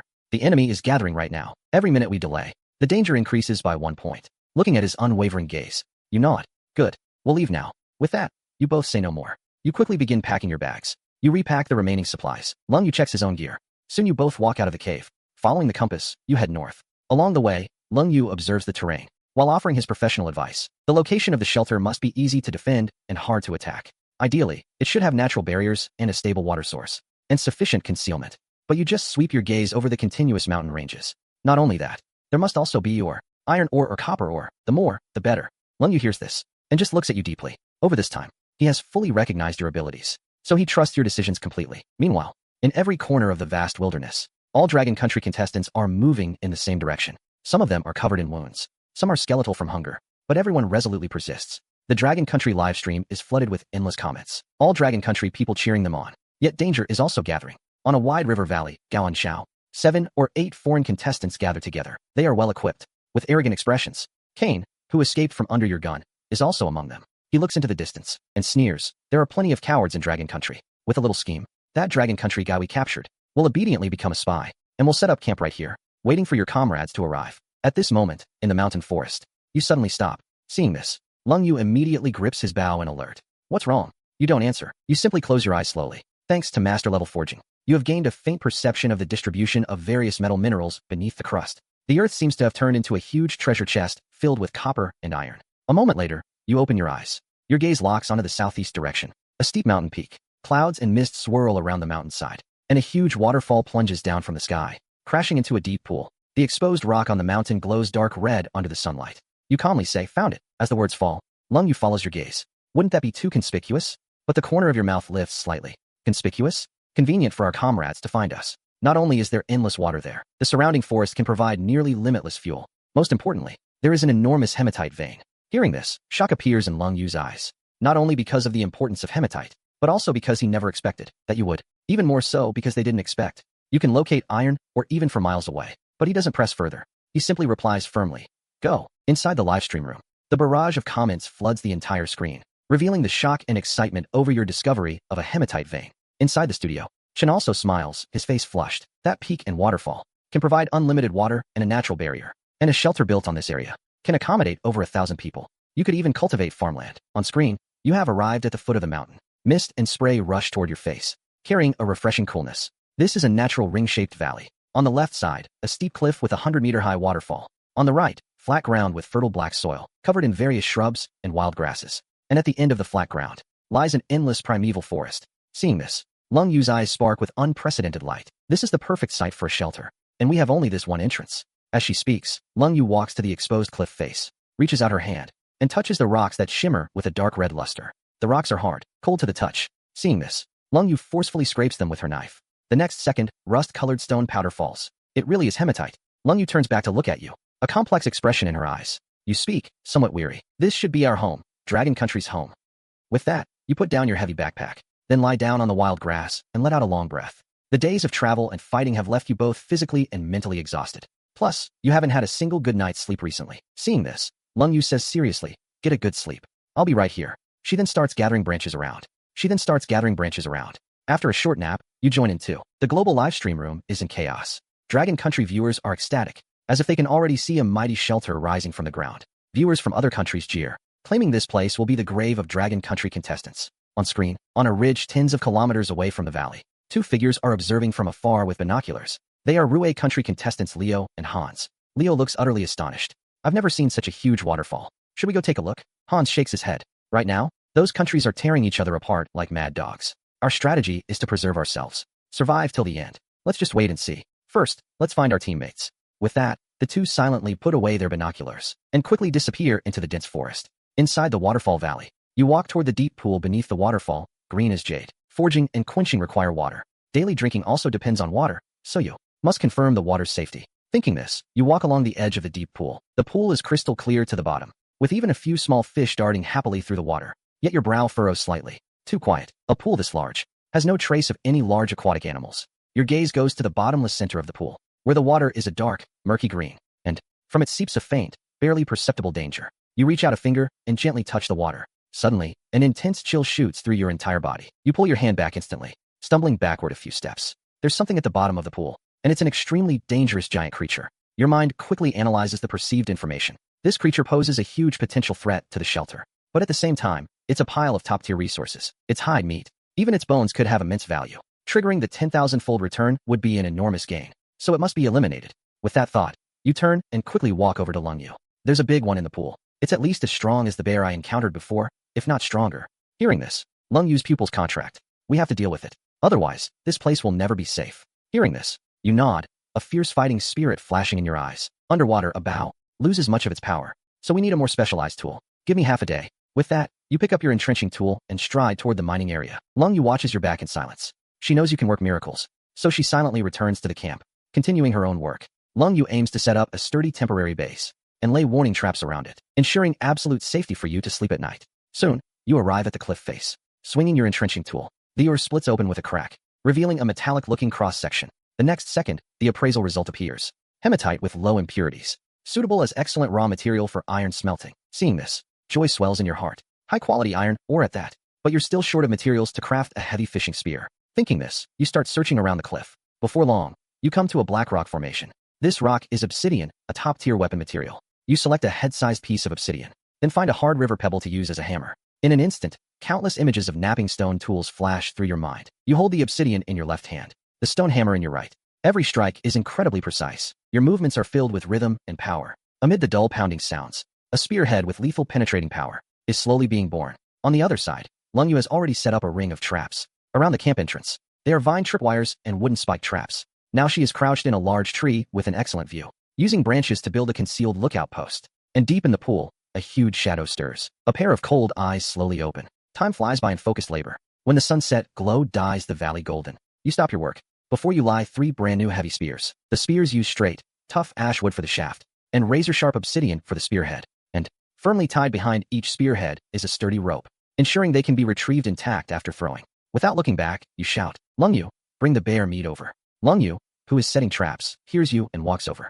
Temperatures fluctuate wildly in the wilderness. Some of the bear meat has already started to spoil, perfect to use as bait. And when Lung Yu sees those 3 spears, her breath catches. With just one look, she can feel the killing power of these spears. Suddenly, your voice interrupts her thoughts.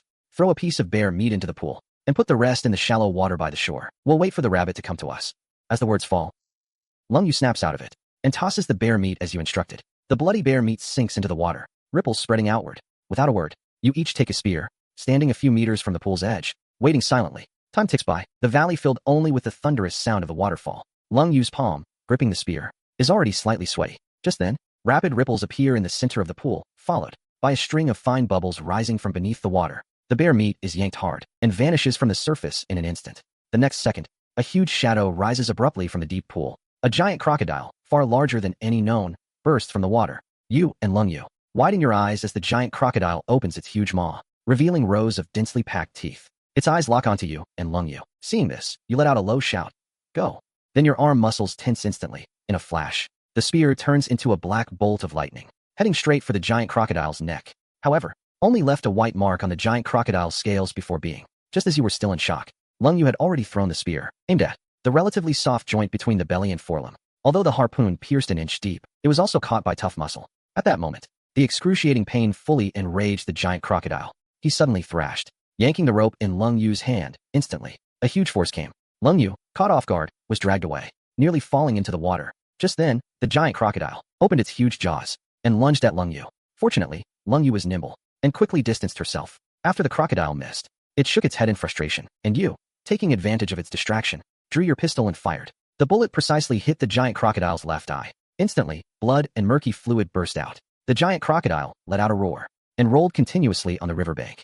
Seeing this, you mustered all your strength and raised the spear high and stabbed down fiercely. The spear pierced through the crocodile's eye socket and penetrated its brain, but you didn't let go immediately. Instead, you twisted the spear's shaft violently. The next second, the crocodile let out a miserable howl. At the same time, its body suddenly stiffened and went mad. It swung its massive tail and lashed the ground repeatedly. For a moment, dirt and gravel flew into the air. The hard riverbank was smashed with terrifying pits. Lung Yu, frightened by the force, hurriedly backed away. At this moment, you are half kneeling 10 meters away. That last strike nearly drained all your strength, but the crocodile was still thrashing the ground. You quickly gripped your pistol and watched warily until a full 2 minutes had passed. The crocodile's movements gradually slowed.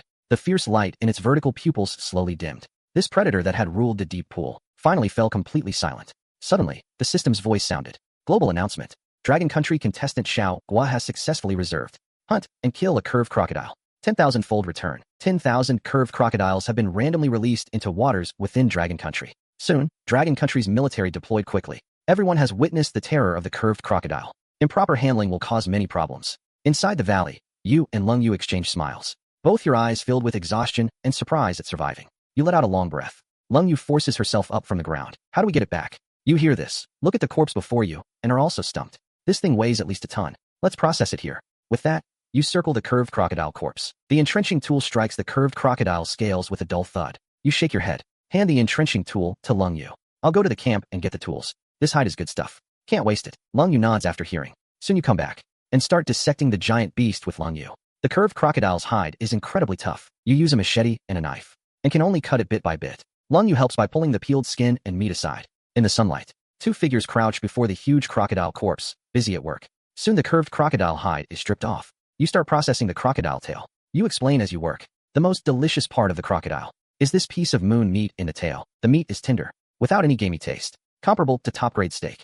Lung Yu, listening, has already started to fantasize, imagining the delight of eating this meat. After the tail, the lean meat from the four legs. You spend nearly 2.5 hours to finish dissecting the curved crocodile.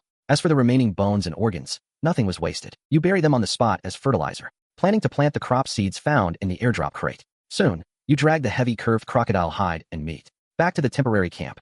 You put down the crocodile meat and start a fire.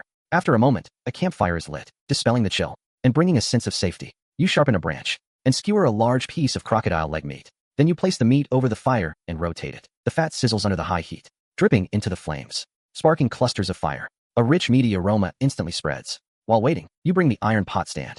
Drop a few pieces of crocodile meat into the pot by the fire and add stream water. Lung Yu sits nearby, watching your busy figure. A smile unconsciously appears at the corner of her mouth. Soon, under the blazing fire, the roasted meat gradually turns a tempting golden brown. You tear off a large piece and hand it to Lung Yu. At the same time, you take a piece yourself and start chewing. Eat up, replenish your strength. After eating, we'll organize the supplies. Rest well tonight. There's a lot to do tomorrow. Lung Yu immediately takes it and then starts devouring it.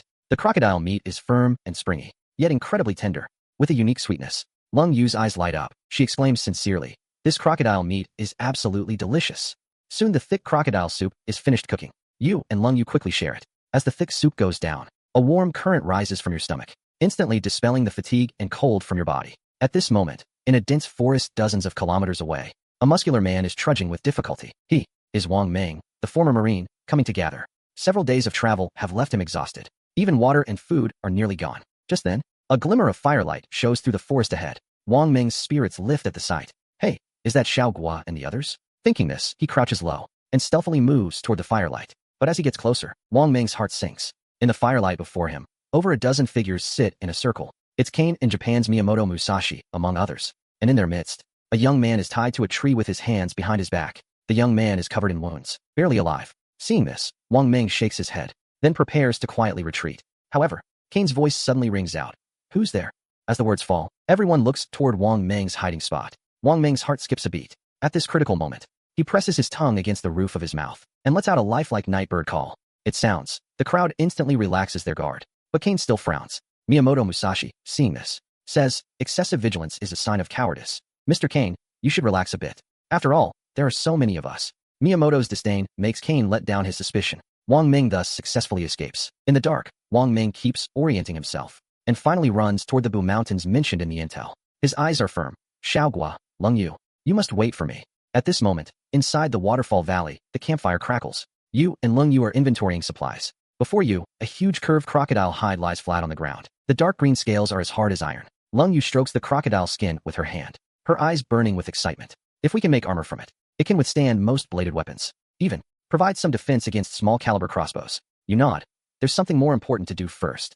Then you solemnly bring out a small cloth bag. Opening the bag, 3 packs of seeds are revealed. Lung Yu exclaims in surprise. "You even have these?" You smile and reply, "Let's give the home a simple upgrade tonight and plant the seeds tomorrow." With that, you and Lung Yu quickly set to work. You spread a thermal blanket over the shed roof, then swing the entrenching tool to dig up mud.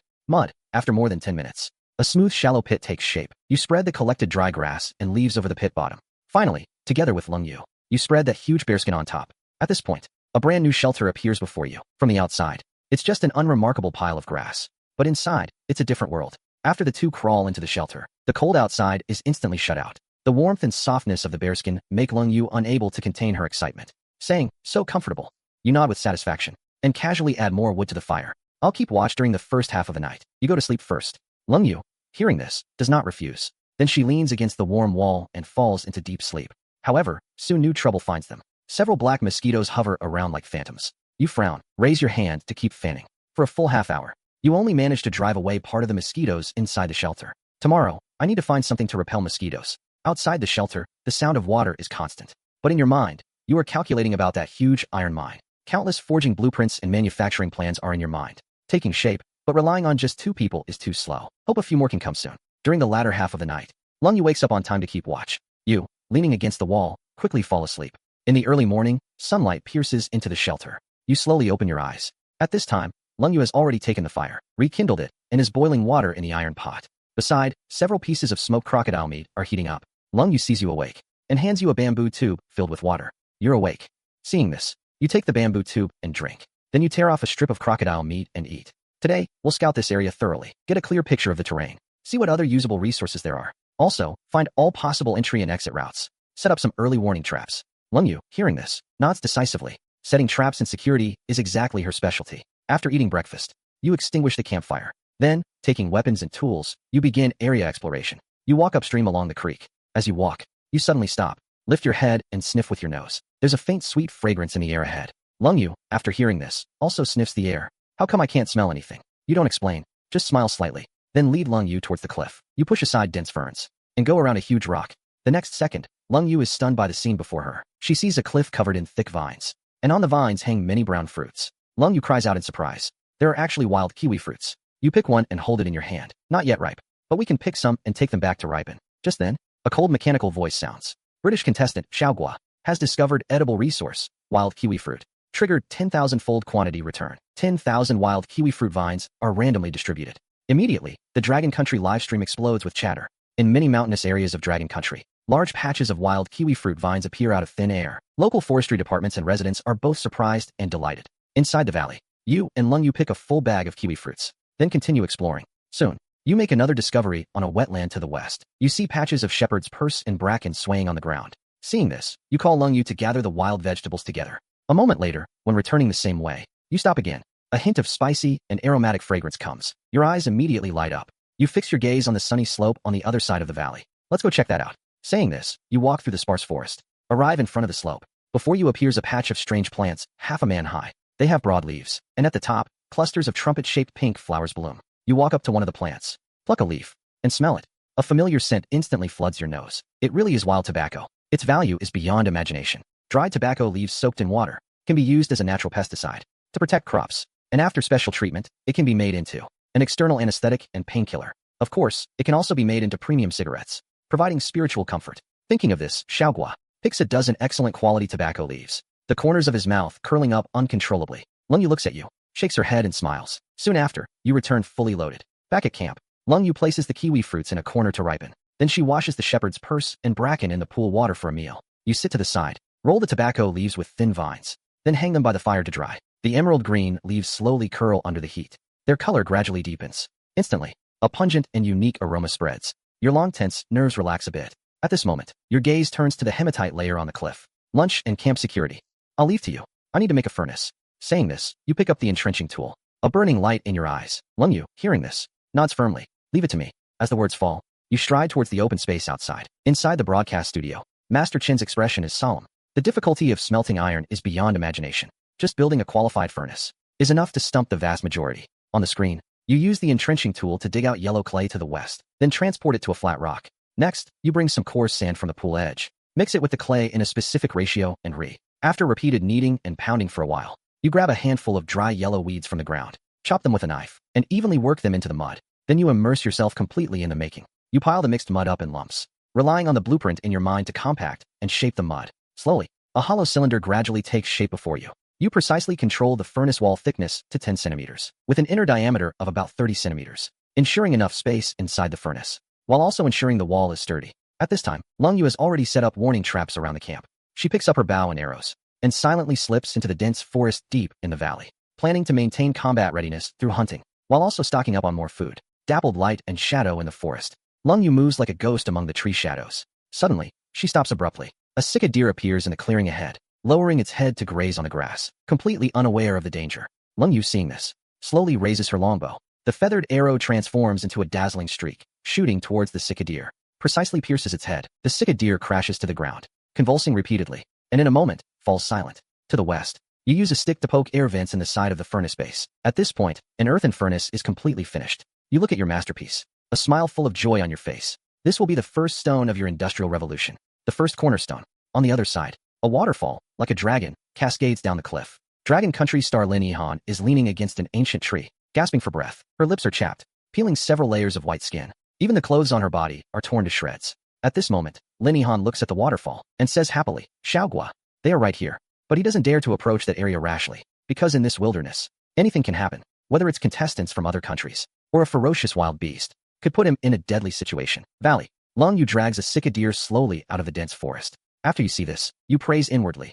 By herself, she could hunt such a large sick deer, as expected of a special operations captain. Long Yu drags the sick deer downstream to the pool's edge, prepares to start working. You step forward. You say, well done. Keep the deer hide. It will be very useful. Long Yu nods upon hearing this. A hint of softness appears on her face. Then Long Yu takes out her dagger and begins to skin the sick deer. Her movements are clean and crisp, without any hesitation. Meanwhile, you shoulder the entrenching tool in a burlap sack and head toward the hematite. The tip of the entrenching tool strikes the ore layer. A large dark red stone rolls down with a clatter. The next second, the cold mechanical voice sounds. Dragon Country contestant Xiaogua discovers strategic resource, hematite, triggering 10,000-fold return.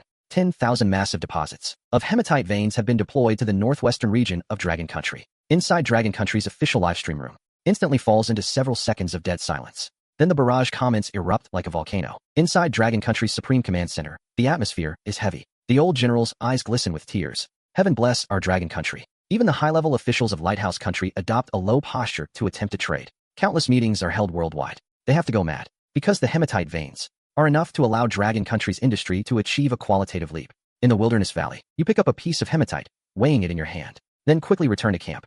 You point at a pile of hardwood nearby, and say to Long Yu, help me make charcoal. Stack the hardwood, cover it with wet mud, leave a few air holes, ignite it, and let it smolder. Upon hearing this, Long Yu immediately puts down what she's holding, then begins to build a charcoal-making kiln. You, on the other hand, pour the hematite onto a flat stone slab. Using a hard stone as a hammer, you strike it vigorously. After a short while, the hematite is broken into fist-sized chunks. Next, you take out some yellow clay and shape arrowhead molds with your hands. Then place the molds beside the fire to bake and set. The sky gradually darkens. Wisps of smoke drift from the charcoal kiln. Long Yu hangs the processed deer meat on a wooden rack to smoke. You look at the earthen furnace. A gleam lights up in your eyes. Tomorrow, the first fire of destruction will blaze there. At the same time, not far away, Lin Yihan is curled up at the base of a large tree. After seeing the firelight, his heart instantly jumps into his throat. Enemy or fellow countryman, he doesn't dare approach. He can only stare silently at the firelight, but the chill seeping into his body terrifies him. The instinct to survive overrides everything. Lin Yihan uses his last ounce of strength to stand up. Then, step by step, he walks toward the firelight. Inside the valley camp, the campfire is burning brightly. A large haunch of venison is sizzling over the fire. Above the campfire stands a simple tripod smoking rack. On it are placed strips of sliced venison. The rich aroma of meat mixed with salt fills the air. You tear off a piece of crispy on the outside, tender on the inside venison, and bring it to your mouth. Then you pick up some boiled bracken ferns from the iron pot and eat them. The venison is firm, juicy, and succulent. The bracken ferns are refreshing and tasty. You can't help but let out a satisfied sigh. So comfortable. Long Yu is also eating heartily nearby. Suddenly she jerks her head up, looking toward the outskirts of the camp. Someone there. Upon hearing this, Long Yu quickly picks up her headlamp. You, on the other hand, grab the longbow and knock an arrow. The arrowhead points toward the darkness beyond the camp. I'll give you 3 seconds. Come out on your own, or stay there forever. As the words fall, Lin Yihan trembles as he walks out from the darkness. I am a Dragon Country contestant. Don't shoot. Lin Yihan raises his hands high, both hands to show he is harmless. His body trembles violently from weakness and fear. Seeing this, you give Lin Yu a look. Lin Yu understands immediately. Holding the headlamp, she slowly approaches. She walks to Lin Yihan's side, quickly checks him over. After confirming there are no hidden weapons, she says coldly, name and ID number. Lin Yihan, Dragon Country V18. Lin Yihan answers while lighting up his watch. The ID and name displayed on the screen match what he said. Only then does Long Yu put away her headlamp and nods to you. Seeing this, you slowly lower your bow and arrow. How did you find this place? Lin Yihan is about to speak, but his gaze involuntarily locks onto the roasted deer leg. His stomach growls. At this moment, Long Yu says nothing. She turns around, wraps a piece of roasted meat in a broad leaf, and hands it to him. Eat first. Upon hearing this, Lin Yihan's tears instantly break through a dam. He takes the roasted meat with trembling hands and wolfs it down, caring nothing about his appearance. You look at Lin Yihan and shake your head. As more people come later, resource consumption will also increase. Must improve strength as soon as possible. Forge powerful weapons and a safer shelter. Tomorrow is the system's daily sign-in day. What will I get this time? At this moment, in Dragon Country's Supreme Command Center, a combat staff officer, pale-faced, rushes into the meeting room. Contestant Zhang Pengfei has been captured. 12 hours. If this continues, sooner or later he will betray. But there are still 4 days until the next communication. The old general hears this. His voice becomes hoarse. He can only hope they don't find Xiaoguo within these 4 days. In the valley, the campfire crackles. Lin Yihan eats 3 large venison steaks. Now, his stomach feels a fullness he hasn't experienced in a long time.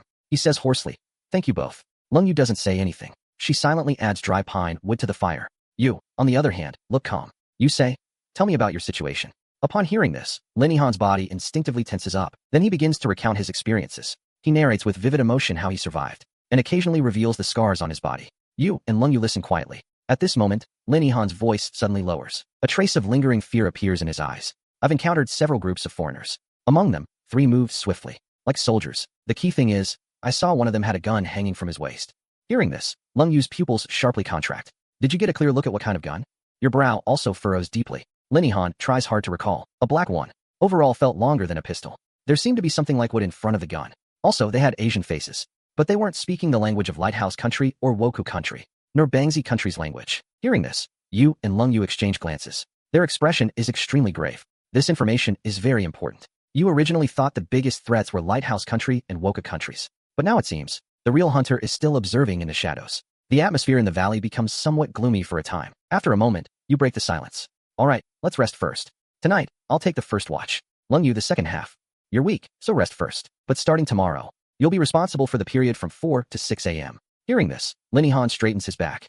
He says crisply, I won't hold you back. With that, you no longer pay attention to the 2 of them. Instead, you take out the crocodile skin and study it carefully. As the words fall, you ignore the 2. Instead, you take out the crocodile skin and study it carefully. Leng Yu then hands Lin Yihan a thermal blanket. Xiaoguo will keep watch during the first half of the night. No need to worry. Lin Yihan nods firmly after hearing this. She hugs the thermal blanket and walks toward the shelter. The moment she crawls inside, she is completely stunned. The cold wind from outside is instantly replaced by the shelter's dry, warm air rushing toward her. It carries a faint scent of smoke and licorice. Lin Yihan stares at everything before her, her face filled with shock. Then her nose tingles and tears well up again. But this time it's because of the long-lost sense of safety in her heart. She curls up in a corner of the bearskin, wrapping the thermal blanket tightly around herself, feeling the double warmth from the ground and the air. She then falls into the most peaceful sleep since entering the wilderness. The night grows deeper. You lean against the tree trunk, eyes closed, your mind constantly mulling over the intelligence provided by Lin Yihan. Soon after, Leng Yu takes over the night watch. You manage to get a few hours of deep sleep.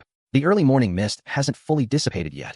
You extinguish the charcoal fire and take down all the strips of venison. By now, the venison is completely dehydrated, turning into dark red jerky. You take out one strip and bite down with your teeth, but only a shallow mark is left on the jerky. You rub your chin with a pained expression, muttering, "Why is it so hard?" Then you pull out your knife and cut off a small piece. You put it in your mouth and savor it carefully. The meat is firm, chewy to the extreme. It's excellent marching rations. Cooked in soup or soaked, it'll taste much better. With so much jerky, it's enough for us to eat for half a month. At this moment, Lin Yihan has already woken up. She looks at the jerky, saliva involuntarily forming in her mouth. What's up? Is there anything I can help with?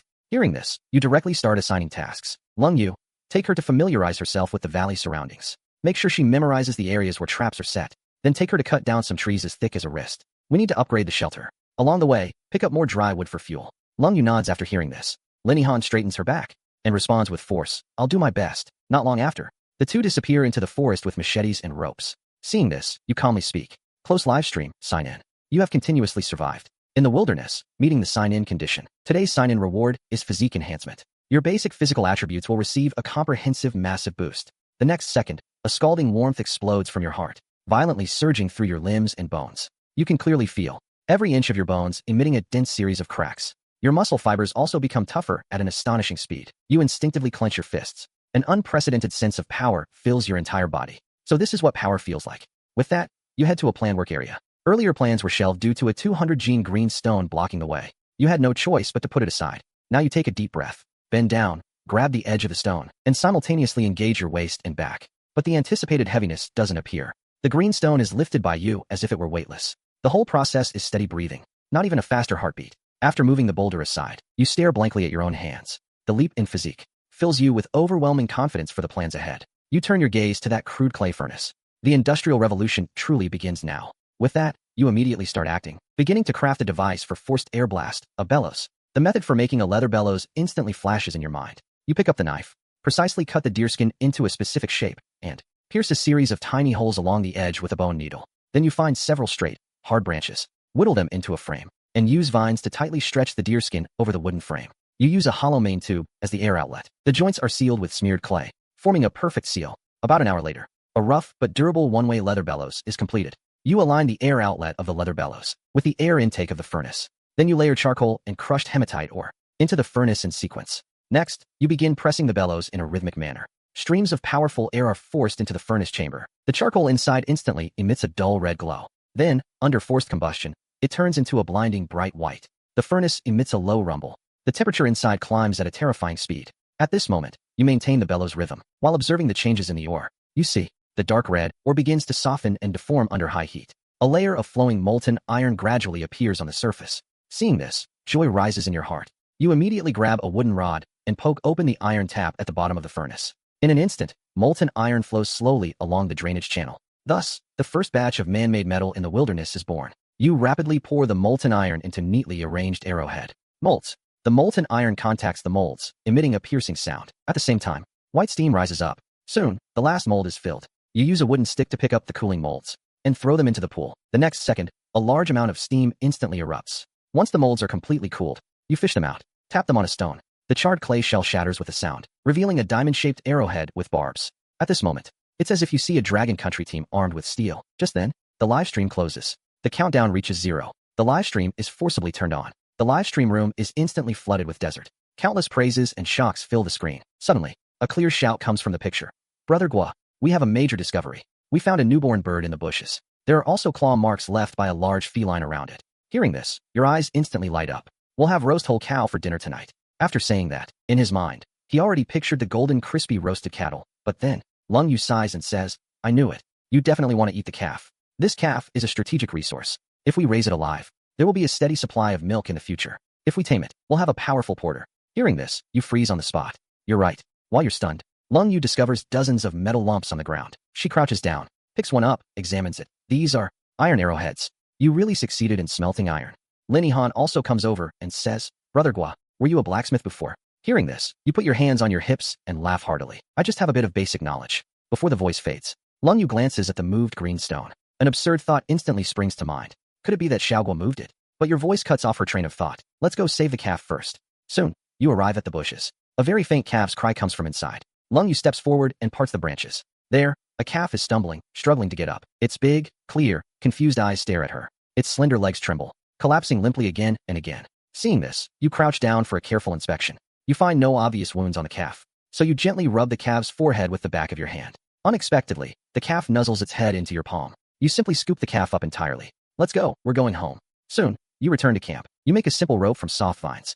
Tie the calf securely under the tree, then spread a thick layer of dry hay. The calf quickly lies down and curls into a ball. Just then, Lin Yihan's stomach growls loudly. At the same time, a hint of discomfort appears on her face. Seeing this, you immediately understand. Looks like we still need to build a toilet. More and more people are gathering. Roping them in everywhere isn't the solution. Thinking this, you give a command. Cut more trees. After reinforcing the shelter, we'll build a toilet. Hearing this, Lin Yihan's face lights up with joy. Lung Yu silently nods. Soon, Lung Yu and Lin Yihan go back inside. You shoulder the entrenching tool and head to a downwind spot 50 meters from camp. You choose a location and mark out an area with your foot. Then you swing the entrenching tool and start digging. After the physique enhancement, working becomes as easy as drinking water. It doesn't take long before a 2-meter deep pit is dug. Done. Your mind keeps pondering how to optimize the toilet structure. At this moment, in a dense forest below the waterfall valley, Wang Ming sits on the ground, his face covered in wounds. Half an hour ago, he had just picked a pouch full of wild fruit and was about to find a place to rest. Unexpectedly, a few monkeys appeared and snatched all the wild fruit. Seeing this, Wang Ming immediately chased after the monkey troop. After a scuffle, he only managed to grab back a small portion of the fruit. His face was also scratched by the monkeys. Now, Wang Ming looks up at the sky, stands up, and continues walking toward the sound of the waterfall. Soon, Wang Ming's footsteps suddenly halt. A string of human footprints appears on the ground before him. Seeing this, Wang Ming quickly calms down. Then he follows the tracks and sneaks over. In his field of vision, a Woka man is squatting under a tree, relieving himself with his back turned. Seeing this, Wang Ming's pupils suddenly contract. His right hand grips the machete at his waist. Your good days are over. The next second, Wang Ming rushes forward and covers the Woku's mouth and nose. Then he grips the machete and slashes down hard. The Woku was killed before he can react. Only now does Wang Ming get a clear look at his face. It's one of the members from the multinational squad earlier. Seeing this, Wang Ming doesn't hesitate for a second. He turns and flees wildly into the dense forest on the other side. Almost at the same time, Miyamoto Musashi comes looking for his long-absent teammate, but he sees the scene before him. Enemy attack. Someone. After saying that, Miyamoto Musashi grabs his longbow and follows the footprints in pursuit. The other contestants also draw their bows and follow. In an instant, over a dozen arrows fly into the jungle. Wang Ming weaves through the complex terrain. However, an arrow still grazes his left side at the waist. Wang Ming grunts and quickens his pace. At this moment, Kane steps forward to stop the group. He looks in the direction Wang Ming disappeared. Sinisterly, a wounded rabbit will only desperately run back to its burrow. If we follow him, we can find the whole nest of rabbits. Hearing this, Miyamoto Musashi lowers his longbow. I will personally twist off his head. In the distance, Wang Ming, clutching his wound, charges frantically through the forest. He keeps running toward the source of the waterfall sound. Back in the valley, the scene is different. Lung Yu slams a wooden stake into the ground, then firms it up with stones and clay. Lin Han is nearby, binding the stakes tightly together with vines. As the last stake is secured, a toilet wall takes shape. You look at this masterpiece and nod in satisfaction. Not enough materials. We'll skip the roof for now. Tomorrow, you and I will cut more wood. Soon, night falls. The campfire is lit again. Lung Yu places roasted venison on the stone slab. A pot of wild vegetable soup is steaming beside it. Ihan returns with a large armful of grass. She brings the grass to the calf's mouth. Seeing this, the calf immediately nuzzles up affectionately. A moment later, the three of you sit around the campfire. Lung Yu silently distributes food to everyone. You toy with a piece of Fatinia wood in your hand. Under Lung Yu and Lin Ihan's curious gaze, you pull out your knife and start carving the wood block. After more than 10 minutes, a rustic pipe is finished.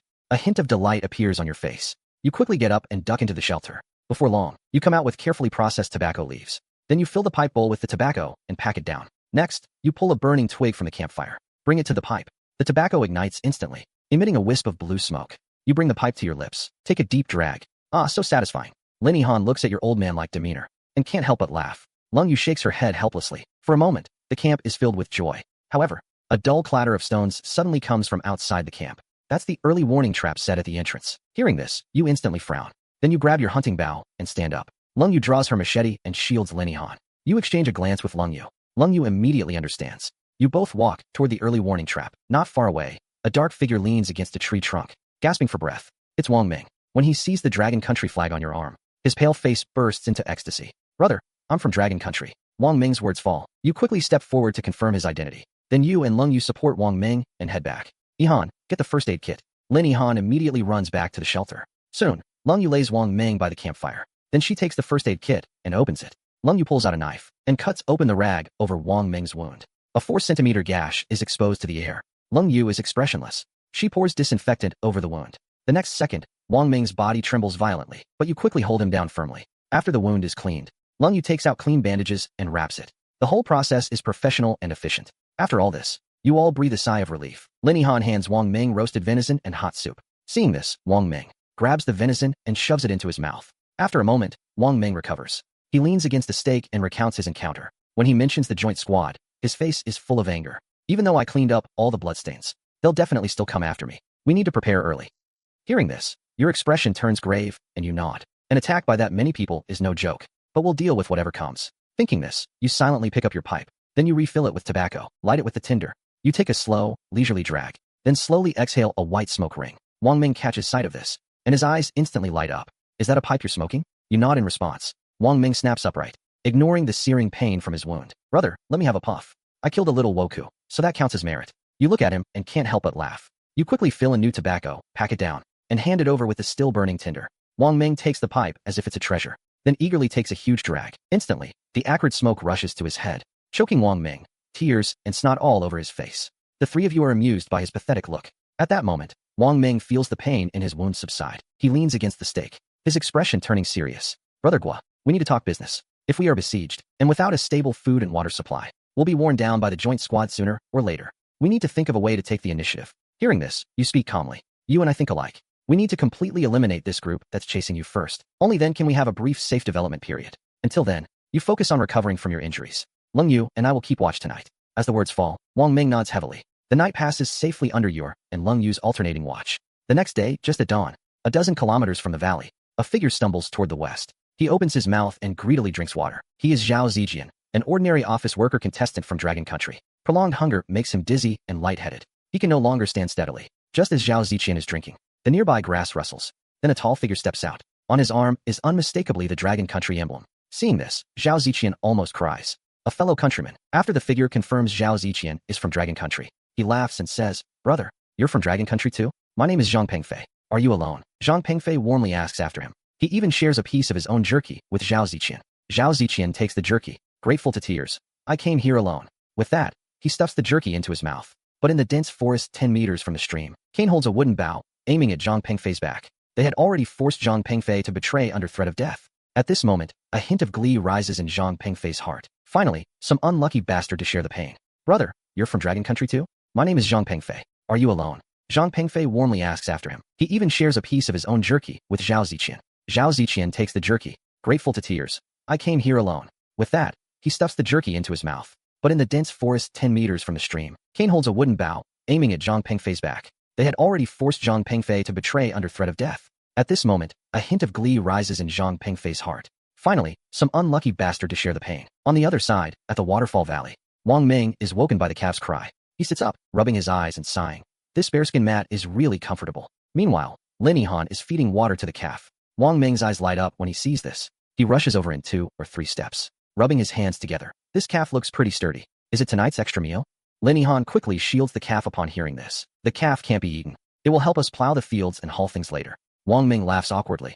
Oh, I see. That makes sense. After a simple breakfast, you take out 4 bows and place them before you. Then you open a heavy leather pouch. The next second, 70 or 80 iron arrowheads scatter to the ground. Wang Ming catches a glimpse, and his whole body freezes instantly. He crouches down, picks up an arrowhead, and weighs it in his hand. You really managed to forge these in the wilderness. Give me one day, and I can install all these arrowheads.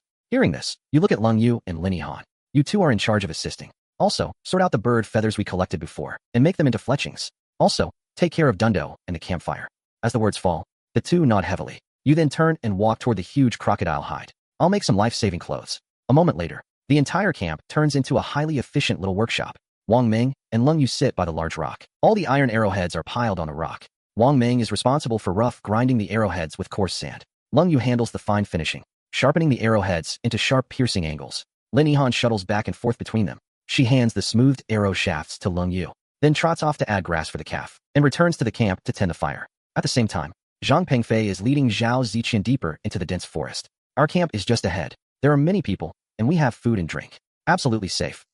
Zhao Ziqian hears this, and his eyes grow a bit moist. After surviving alone in the wilderness for so long, he has finally found his group. But after passing through the dense forest, the sight before him leaves Zhao Ziqian stunned. Inside the camp, 7 or 8 figures of different skin colors stand. Their eyes are vigilant, and they hold various weapons. It is the foreign joint team. Zhao Ziqian's mind goes blank, and Zhang Pengfei obsequiously runs toward Kane. Mr. Kane, I've brought the man. Hearing this, Zhao Ziqian's heart turns to ash. Prolonged hunger leaves him without even the strength to run. He can only roar in despair. Zhang Pengfei, you son of a bitch traitor. Haiyang watches this scene, a cold smile spreading across his face. Miyamoto Musashi steps forward and punches Zhao Ziqian in the abdomen. The next second, Zhao Ziqian falls to the ground. Then several people continuously beat him. Zhang Pengfei hides in the back, a look of schadenfreude on his face. Inside the official Dragon Country livestream room, the atmosphere is frozen at its lowest point. The barrage is ignited with flames of anger. The hearts of over 1 billion Dragon Country viewers are clenched. They can only watch helplessly as a fellow countryman is brutally beaten, powerless to do anything. But inside the Lighthouse Country Command Center, the atmosphere is completely opposite. The Lighthouse Country General's eyes flash with greed. If Kane continues to capture Xiao Guo alive, all of Dragon Country's fortune will be ours. At this moment, you know nothing of this. In the valley, Wang Ming finishes grinding the last arrowhead and tosses it into the leather pouch. He looks at the heavy pouch and laughs loudly. Just then, you stand up and shout to them, stop what you're doing. Everyone turn off the live stream. Test the weapons. The 3 quickly set down their things upon hearing this. They gather. A moment later, you arrive at an open area. Wang Ming props a thick log against a rock as a target. Then Lung Yu places an iron-tipped arrow on the bowstring, draws the bow fully, and releases the arrow. With a deep, dull thud, the arrow instantly penetrates the hard outer layer of the log. Wang Ming's eyes go wide. This power is on a whole other level from wooden arrows. If it hits a person, I'd have to aim directly. Even Lung Yu's eyes show a trace of satisfaction. The penetrating power of the iron arrowhead has exceeded his expectations. Just then, you take out 4 pieces of scale armor. They are made from the hardest scaled skin on the crocodile's back. Dark green scales reflect a cold, eerie luster in the sunlight. You hand the scale armor to the 3 of them. Wear it. Your survival chances will greatly increase. Hearing this, the 3 smile and nod. Wang Ming eagerly puts the scale armor on. He pounds his chest hard. The scale armor emits a deep, muffled sound. This thickness and hardness, it's like a miniature bulletproof vest. Soon, everyone is fully equipped. You look at your newly outfitted teammates. You load the last iron arrowhead into the quiver. Now it's our turn to be the hunters. We'll fight a guerrilla war. When the enemy advances, we retreat. When the enemy camps, we harass. Once they're as nervous as startled birds, we'll find a chance to strike a fatal blow. Wang Ming and Lung Yu nod heavily after hearing this. They fully approve of your tactics. With the plan set, the four of them act immediately. Lin Han leads the calf back to the shelter. She blocks the cave entrance with rocks, leaving only a gap for ventilation. Lung Yu extinguishes all the campfires. At the same time, he takes weapons and food. Everything ready. The four-person team slips into the dense forest like ghosts. You walk at the front, your eyes sweeping the surroundings like radar. Master-level environment. Perception is fully unleashed. Wang Ming crouches down, picking up a snapped twig. Judging by the traces, they left no more than 3 hours ago. Hearing this, you continue tracking forward. But unexpectedly, the tracks vanish in front of a rocky shoal. After Lung Yu and Wang Ming examine it, they both shake their heads, indicating they can do nothing. They prepare to split up and search again. But you stand still, not moving. In an instant, the entire world presents another scene in your mind. In the air, a faint breeze blows from the southeast. You raise your hand and point southeast. About 2 kilometers in that direction. Wang Ming hears this and looks shocked. But seeing Lung Yu's calm expression, he doesn't ask further. Then let's find a place to wait until dark. As he finishes, you nod. Leading the 3, you head southeast. You find a hidden depression. Eating dried meat and drinking water. The sky gradually darkens. You silently move deeper into the dense forest. Soon, a faint firelight appears ahead. Wang Ming squints and whispers, "There's not even a hidden sentry around the camp. These bastards are too arrogant." He was about to suggest a sneak attack, but the next second you hold him in place. You raise your hand and point to the large trees on both sides of the camp. Wang Ming and Lung Yu look where you point. Their pupils instantly contract. In the shadows of the canopy, 2 blurry figures are lurking. Seeing this, Wang Ming's back breaks out in cold sweat. You turn and say softly to the 3, "There are professionals in this team. Even if the sentries are shot down by arrows, the noise they make will wake everyone in the camp. We shoot these 2 sentries and run. Come back in 2 hours." Saying that, you and Lung Yu slowly raise your longbows. But suddenly a commotion comes from the camp. A tall figure throws a person out of the camp shelter. You squint at the sight, staring at the figure collapsed on the ground. Under the firelight, the Dragon Country insignia is faintly visible. You immediately say, "That's one of our Dragon Country people." As soon as you say this, the others fall silent. If we shoot the sentries, the enemy, enraged, might harm our compatriot. The situation puts you in a dilemma. Everyone's eyes focus on you. Your mind races. Countless plans flash through your mind. Then suddenly a spark of inspiration hits. You look at Wang Ming. A sly smile appears on your face. "I remember when you came. You were attacked by a group of monkeys." Wang Ming is taken aback at first. Then his eyes flash with a terrifying golden light. "You sly bastard. The plan is set. You act immediately." Soon, Wang Ming, relying on memory, leads you back to the monkey area. He takes out several kiwi fruit from his animal skin bag. Then he swaggers to a clearing at the forest edge. Wang Ming uses his knife to peel the kiwi fruit, revealing the flesh. Immediately, a fresh fragrance spreads. Not long after, a slight rustling comes from the surrounding bushes. In the darkness, several pairs of eyes light up, staring intently at the kiwi fruit beside Wang Ming. A bold monkey quickly dashes toward Wang Ming, but Wang Ming tenses his muscles and strikes in an instant. The next second, the monkey is caught in his hand. Seeing this, you pick up vine ropes and go forward. In just a moment, the monkey is. At this, the monkey troop erupts. A dozen monkeys dart out from all directions. You become excited at the sight. Good, they're coming. The monkey attack swarms in, but under the protection of scale armor, the 4 of you are unharmed. In a short time, 6 or 7 monkeys are captured. You tie them up securely. The remaining monkeys see the situation is bad and quickly flee back into the forest. You signal the 3 to leave. On the way, you say to Lin Han, "Later, I need you to do something. Go ahead boldly. I believe if the plan fails, I have a backup." Lin Han feels a surge of panic and fear after hearing this, but seeing your confident eyes, he becomes resolute. "I understand." Around 3 a.m., you arrive at a fire slope outside Kane's camp. The 2 sentries in the trees inside the camp are still on alert. The others are all asleep. Seeing this, you immediately order the operation to begin. Wang Ming and Lung Yu untie the vine ropes from the monkeys. Lin Han quietly leaves. After being freed, the 7 monkeys begin to struggle violently. Wang Ming, quick-eyed and fast-handed, flings them toward the camp. In an instant, the camp becomes chaotic. The cries of humans and monkeys mix and spread. Kane hears this, grips his knife and steps out, scanning the surroundings. The next second, a monkey pounces on his face. For a moment, the camp is in utter disarray. No one notices the anomaly in the trees. 2 arrowheads streak across the night sky. The 2 sentries, almost simultaneously, are pierced through the throat by arrows. Without making a single sound, they fall from the trees. At this moment, a monkey, with its mouth wide open, charges straight at Miyamoto Musashi. Miyamoto Musashi's eyes turn cold at the sight. He draws the long knife from his waist in an instant. The monkey's head falls with a sound. The other monkeys become even more frenzied. In the chaos, 3 arrows are silently shot from the darkness. Immediately, 3 figures fall to the ground with sounds. Only now does Kane realize something is wrong. He immediately shouts, "Miyamoto, come quickly, enemy attack." Miyamoto Musashi, hearing this, quickly runs to Kane's side. The remaining 2 also hastily gather around. The 4 look around warily. Suddenly, an arrow flies through, and one of the enemy's men instantly falls. But Kane thus discovers your position. He raises his bow, aims at you, and shoots. The remaining 3 also launch attacks. 3 arrows whistle out.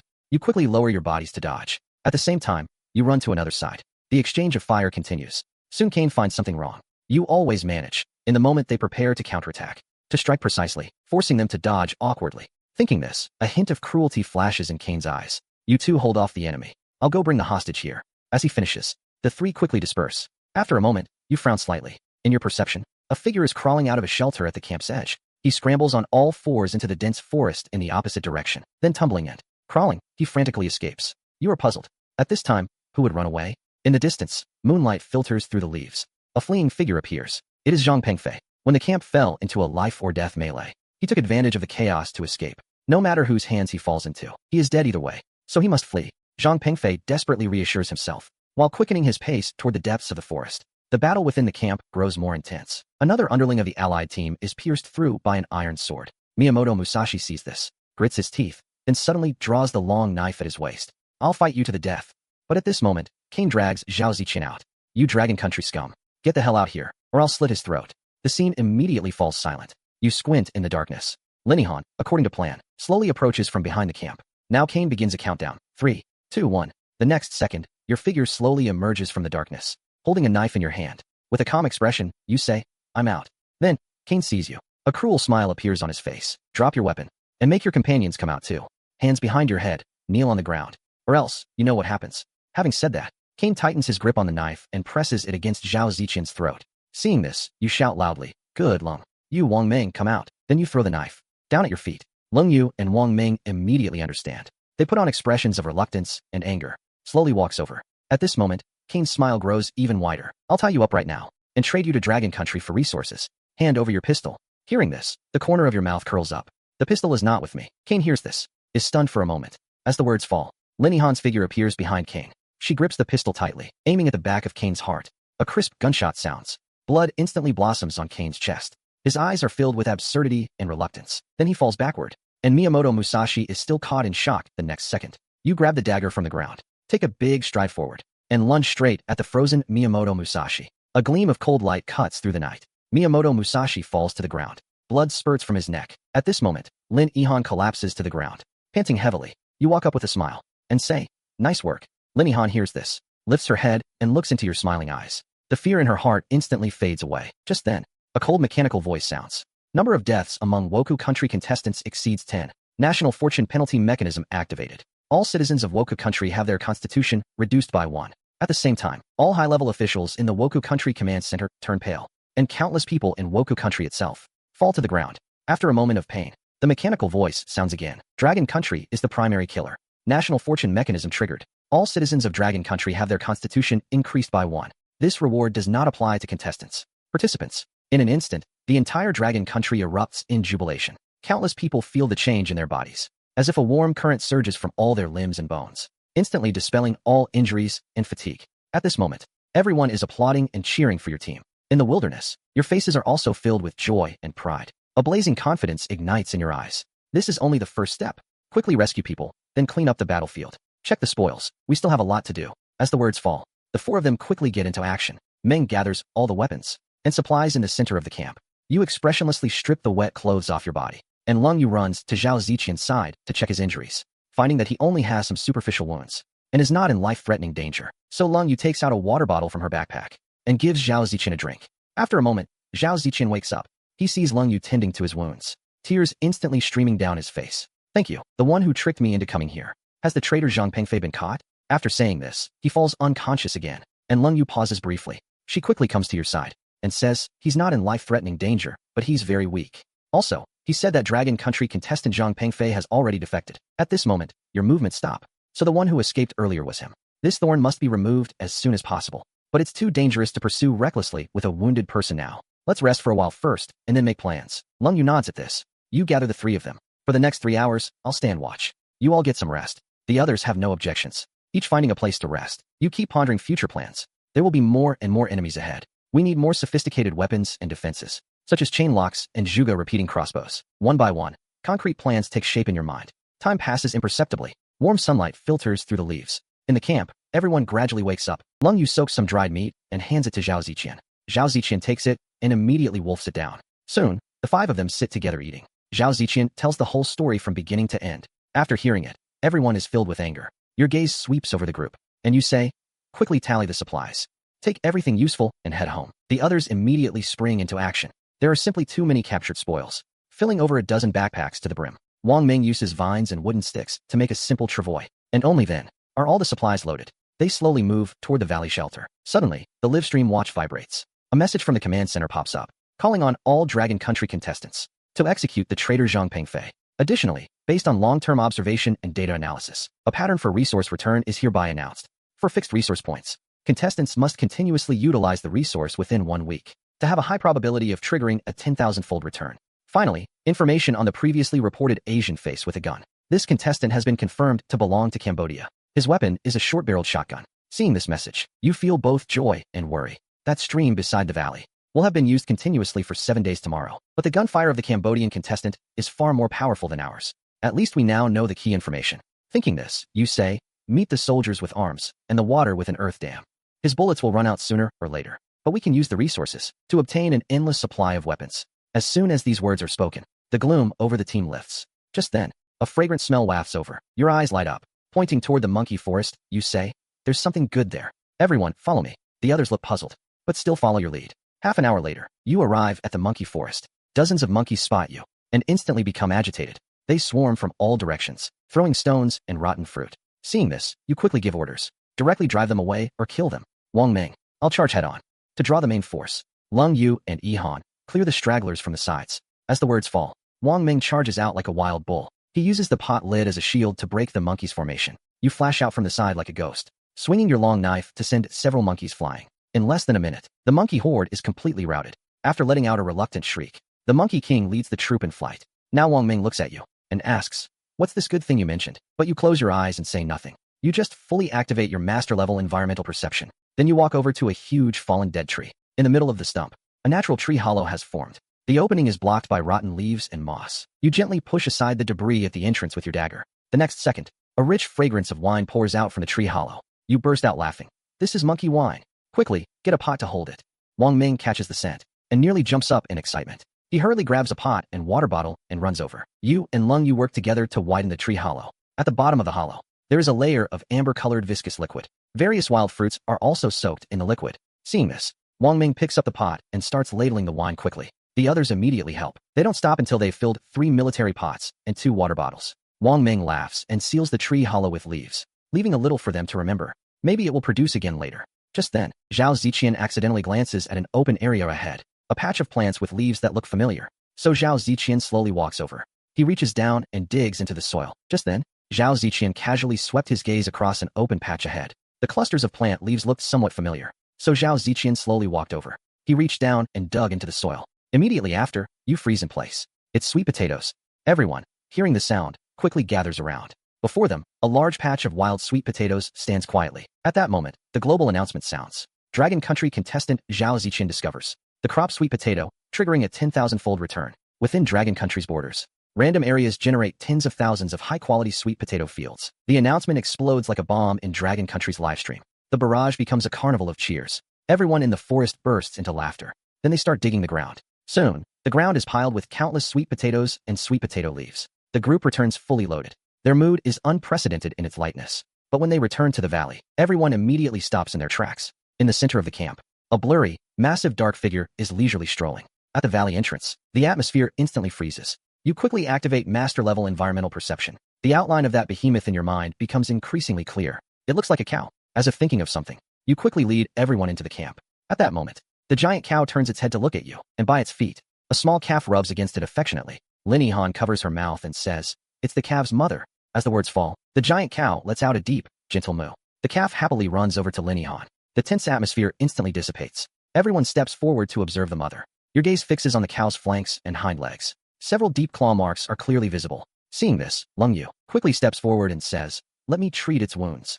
Next, the entire camp bustles with activity around the mother cow. Lung Yu uses fire to sterilize a dagger, then cuts away the rotten flesh around the cow's wounds. The intense pain makes the cow's body shudder violently, but it only lets out a mournful cry, never struggling. Night falls. The campfire crackles. A military pot is set over the fire. Inside the pot, chunks of sweet potato are boiling. By the fire, there are several roasted sweet potatoes.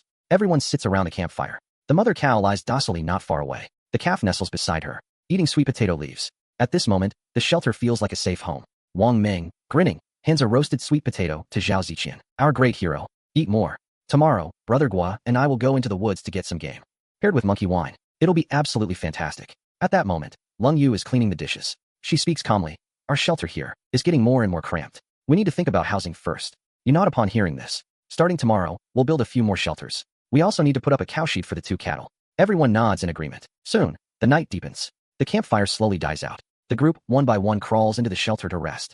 Wang Ming, because his snoring is too loud, is sent to stand the first watch. Wrapped in a thermal blanket, he curls up by the camp, carving a piece of wood with a dagger. Meanwhile, the Dragon Country Supreme Command Center is brightly lit. A staff officer quickly walks into the operations room. Many countries now want to trade supplies for sweet potatoes. Word comes from the enemy country. They want to exchange oil for them. The old general's eyes light up upon hearing this. We need to negotiate well. See what price they can offer. Morning sunlight filters through the leaves onto the camp. Everyone gets up one after another and starts working. Lin Yihan changes the dressing on the mother cow. Lung Yu begins preparing breakfast.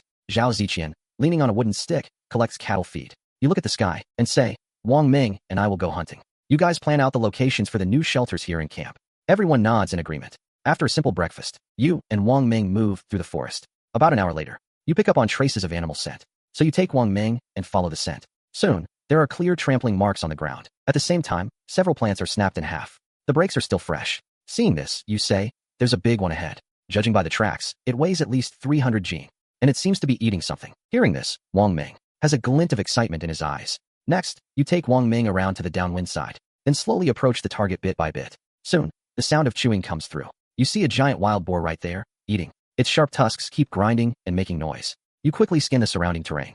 A plan instantly forms in your mind. You raise your hand and point to a huge ancient tree on the boar's left.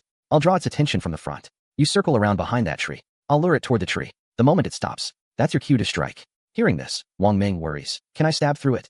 But you smile and pat the long knife at your waist. I'll deliver the final blow. Wang Ming then nods firmly. With that, the two begin their operation. You pick up a stone and hurl it hard at the boar. The stone hits the bullseye. The next second, the boar lets out an angry snort. Then it spins around and charges at you. The ground trembles slightly from the boar's running, but there is no fear on your face. You just stare intently at the boar. Just as the boar is about to ram into you, you push off the ground and instantly dodge, narrowly avoiding the charge to the side. The boar, due to momentum, crashes into the ancient tree. Its massive body immediately goes rigid. At that moment, Wang Ming lets out a roar and leaps out from behind the tree. He grips the spear tightly, and with all his might, stabs it toward the boar's neck. The sharp iron spearhead instantly pierces the boar's hide and flesh. Blood spurts out like a fountain. At the same time, the boar lets out a miserable shriek. It thrashes its body wildly, trying to shake Wang Ming off. But Wang Ming grips the spear shaft firmly, resisting with all his strength. At the critical moment, you, holding the long knife, flash out from the side. A cold arc sweeps through the air. A deep gash appears on the boar's carotid artery. The screams stop abruptly. The boar convulses continuously. The ferocity in its eyes quickly fades. Finally, it crashes heavily to the ground, motionless. Wang Ming pants heavily and says, "We actually took it down." But you don't even look at the boar. You go straight to where the boar was feeding. You dig through the soil and pull out an irregular lump of tuber. "Brother Ming, we've struck it rich. This is black truffle. Cook it with pork loin, and it'll be incredibly fragrant." Hearing this, Wang Ming's eyes already gleam. Then what are we waiting for? Dig up more and take them back to show the others. Then the two of them start digging like crazy in the earth. Soon, over a dozen pieces of black truffle are placed in your bag. Next, you and Wang Ming together drag the boar up. Then they head back toward the camp. On the way, Wang Ming suddenly stops. He raises his hand and points into the distance.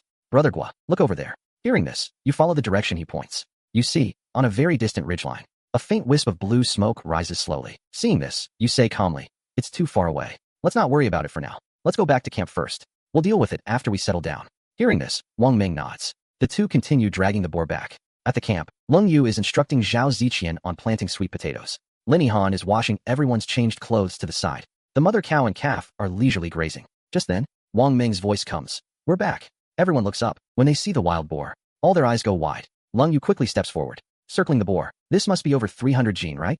How did you kill it?" Hearing this, Wang Ming immediately started bragging. After a moment, they begin to process the wild boar. Wang Ming sets up a field pot to the side, then takes a knife and slits the boar's throat. Blood immediately gushes out, all flowing into the pot. Wang Ming moves with practiced skill, handling every part of the pig efficiently. Lung Yu stands to the side, frowning.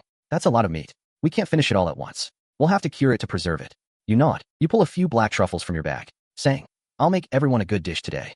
At noon, the campfire burns brightly. You skewer several pieces of wild boar meat and roast them over the fire, while a pot of rib soup simmers nearby. Soon, you slice the black truffles thinly and sprinkle them over the roasted meat. A peculiar aroma suddenly fills the air. Before long, the roasted meat turns golden brown. You call everyone over to eat. The pork skin is crispy, the inside tender and juicy, and the black truffle slices, after being grilled, release an unique fragrance. Everyone eagerly digs in. With the first bite, their faces show expressions of amazement. At this moment, you take out the monkey wine. Wang Ming sees this and quickly pours a glass for everyone. Soon, the 5 of them raise their cups. You look around and say loudly, "To this meat, and to our dragon country, cheers." The next second, several wooden cups clink together, producing a muffled sound. The atmosphere is warm and festive. In the global livestream, countless viewers watch this scene, drooling. After eating and drinking their fill, everyone leans back against wooden stakes, resting contentedly. You look at the cow and calf and say, "There's too much meat and loot. We can't carry it back. After mining iron ore, carrying it by hand is too inefficient. This afternoon, let's build an ox cart. With an ox cart, whether for transporting supplies or clearing land, efficiency will greatly increase." Wang Ming slaps his thigh. "I'm all in, Gua, big brother. Tell us what to do and we'll do it." The others also chime in eagerly, their eyes full of hope for the future. The afternoon sun is no longer scorching, and even the wind in the valley carries a hint of coolness. Now the ox cart project proceeds methodically. You point at a few straight hardwood trees nearby. Wang Ming and Lung Yu are in charge of the lumber. We need 2 straight logs for the main beams, and some arm-thick ones for the crossbeams and shafts. The 2 receive the orders and move quickly, heading left and right into the small forest. Soon, the sound of chopping rings through the woods. You turn to the other 2 and instruct Ihan and Ziqian to collect vines. The more the better. Peel the vine bark, then pound them with stones, and use them to weave ropes and the cart side panels. The 2 nod vigorously at this, then take their knives and dive into the nearby bushes. After assigning the tasks, you head to the clay furnace. Then, you bring over all the remaining iron, ore, and charcoal. You're going to make the axle and wheel reinforcements. These are the most important parts of the ox cart. You layer charcoal and iron, ore into the furnace. Then connect the bellows to the furnace's air inlet. As the bellows are rhythmically pulled, the flame temperature in the furnace gradually rises. Time ticks by, and inside the furnace, the iron ore begins to melt, gathering into flowing molten iron that pours out. Seeing this, you grab 2 field pots and head to the deep pool, preparing to collect water for quenching. As the military pots enter the icy stream, a familiar mechanical sound echoes across the globe. Dragon Country contestant Xiao Hua has continuously used a fixed water source for 7 days. Triggers 10,000-fold return. Within Dragon Country, 10,000 flowing water sources are generated. The announcement is like a boulder thrown into a lake, causing massive waves across the globe. But you have already returned to the furnace area. You use hardwood tongs to draw out the molten iron, then pour it into a damp rectangular trough. The molten iron meets the wet clay, immediately making a hissing sound. In an instant, a large cloud of white steam rises. Soon, the molten iron cools slightly, solidifying into a rough iron ingot.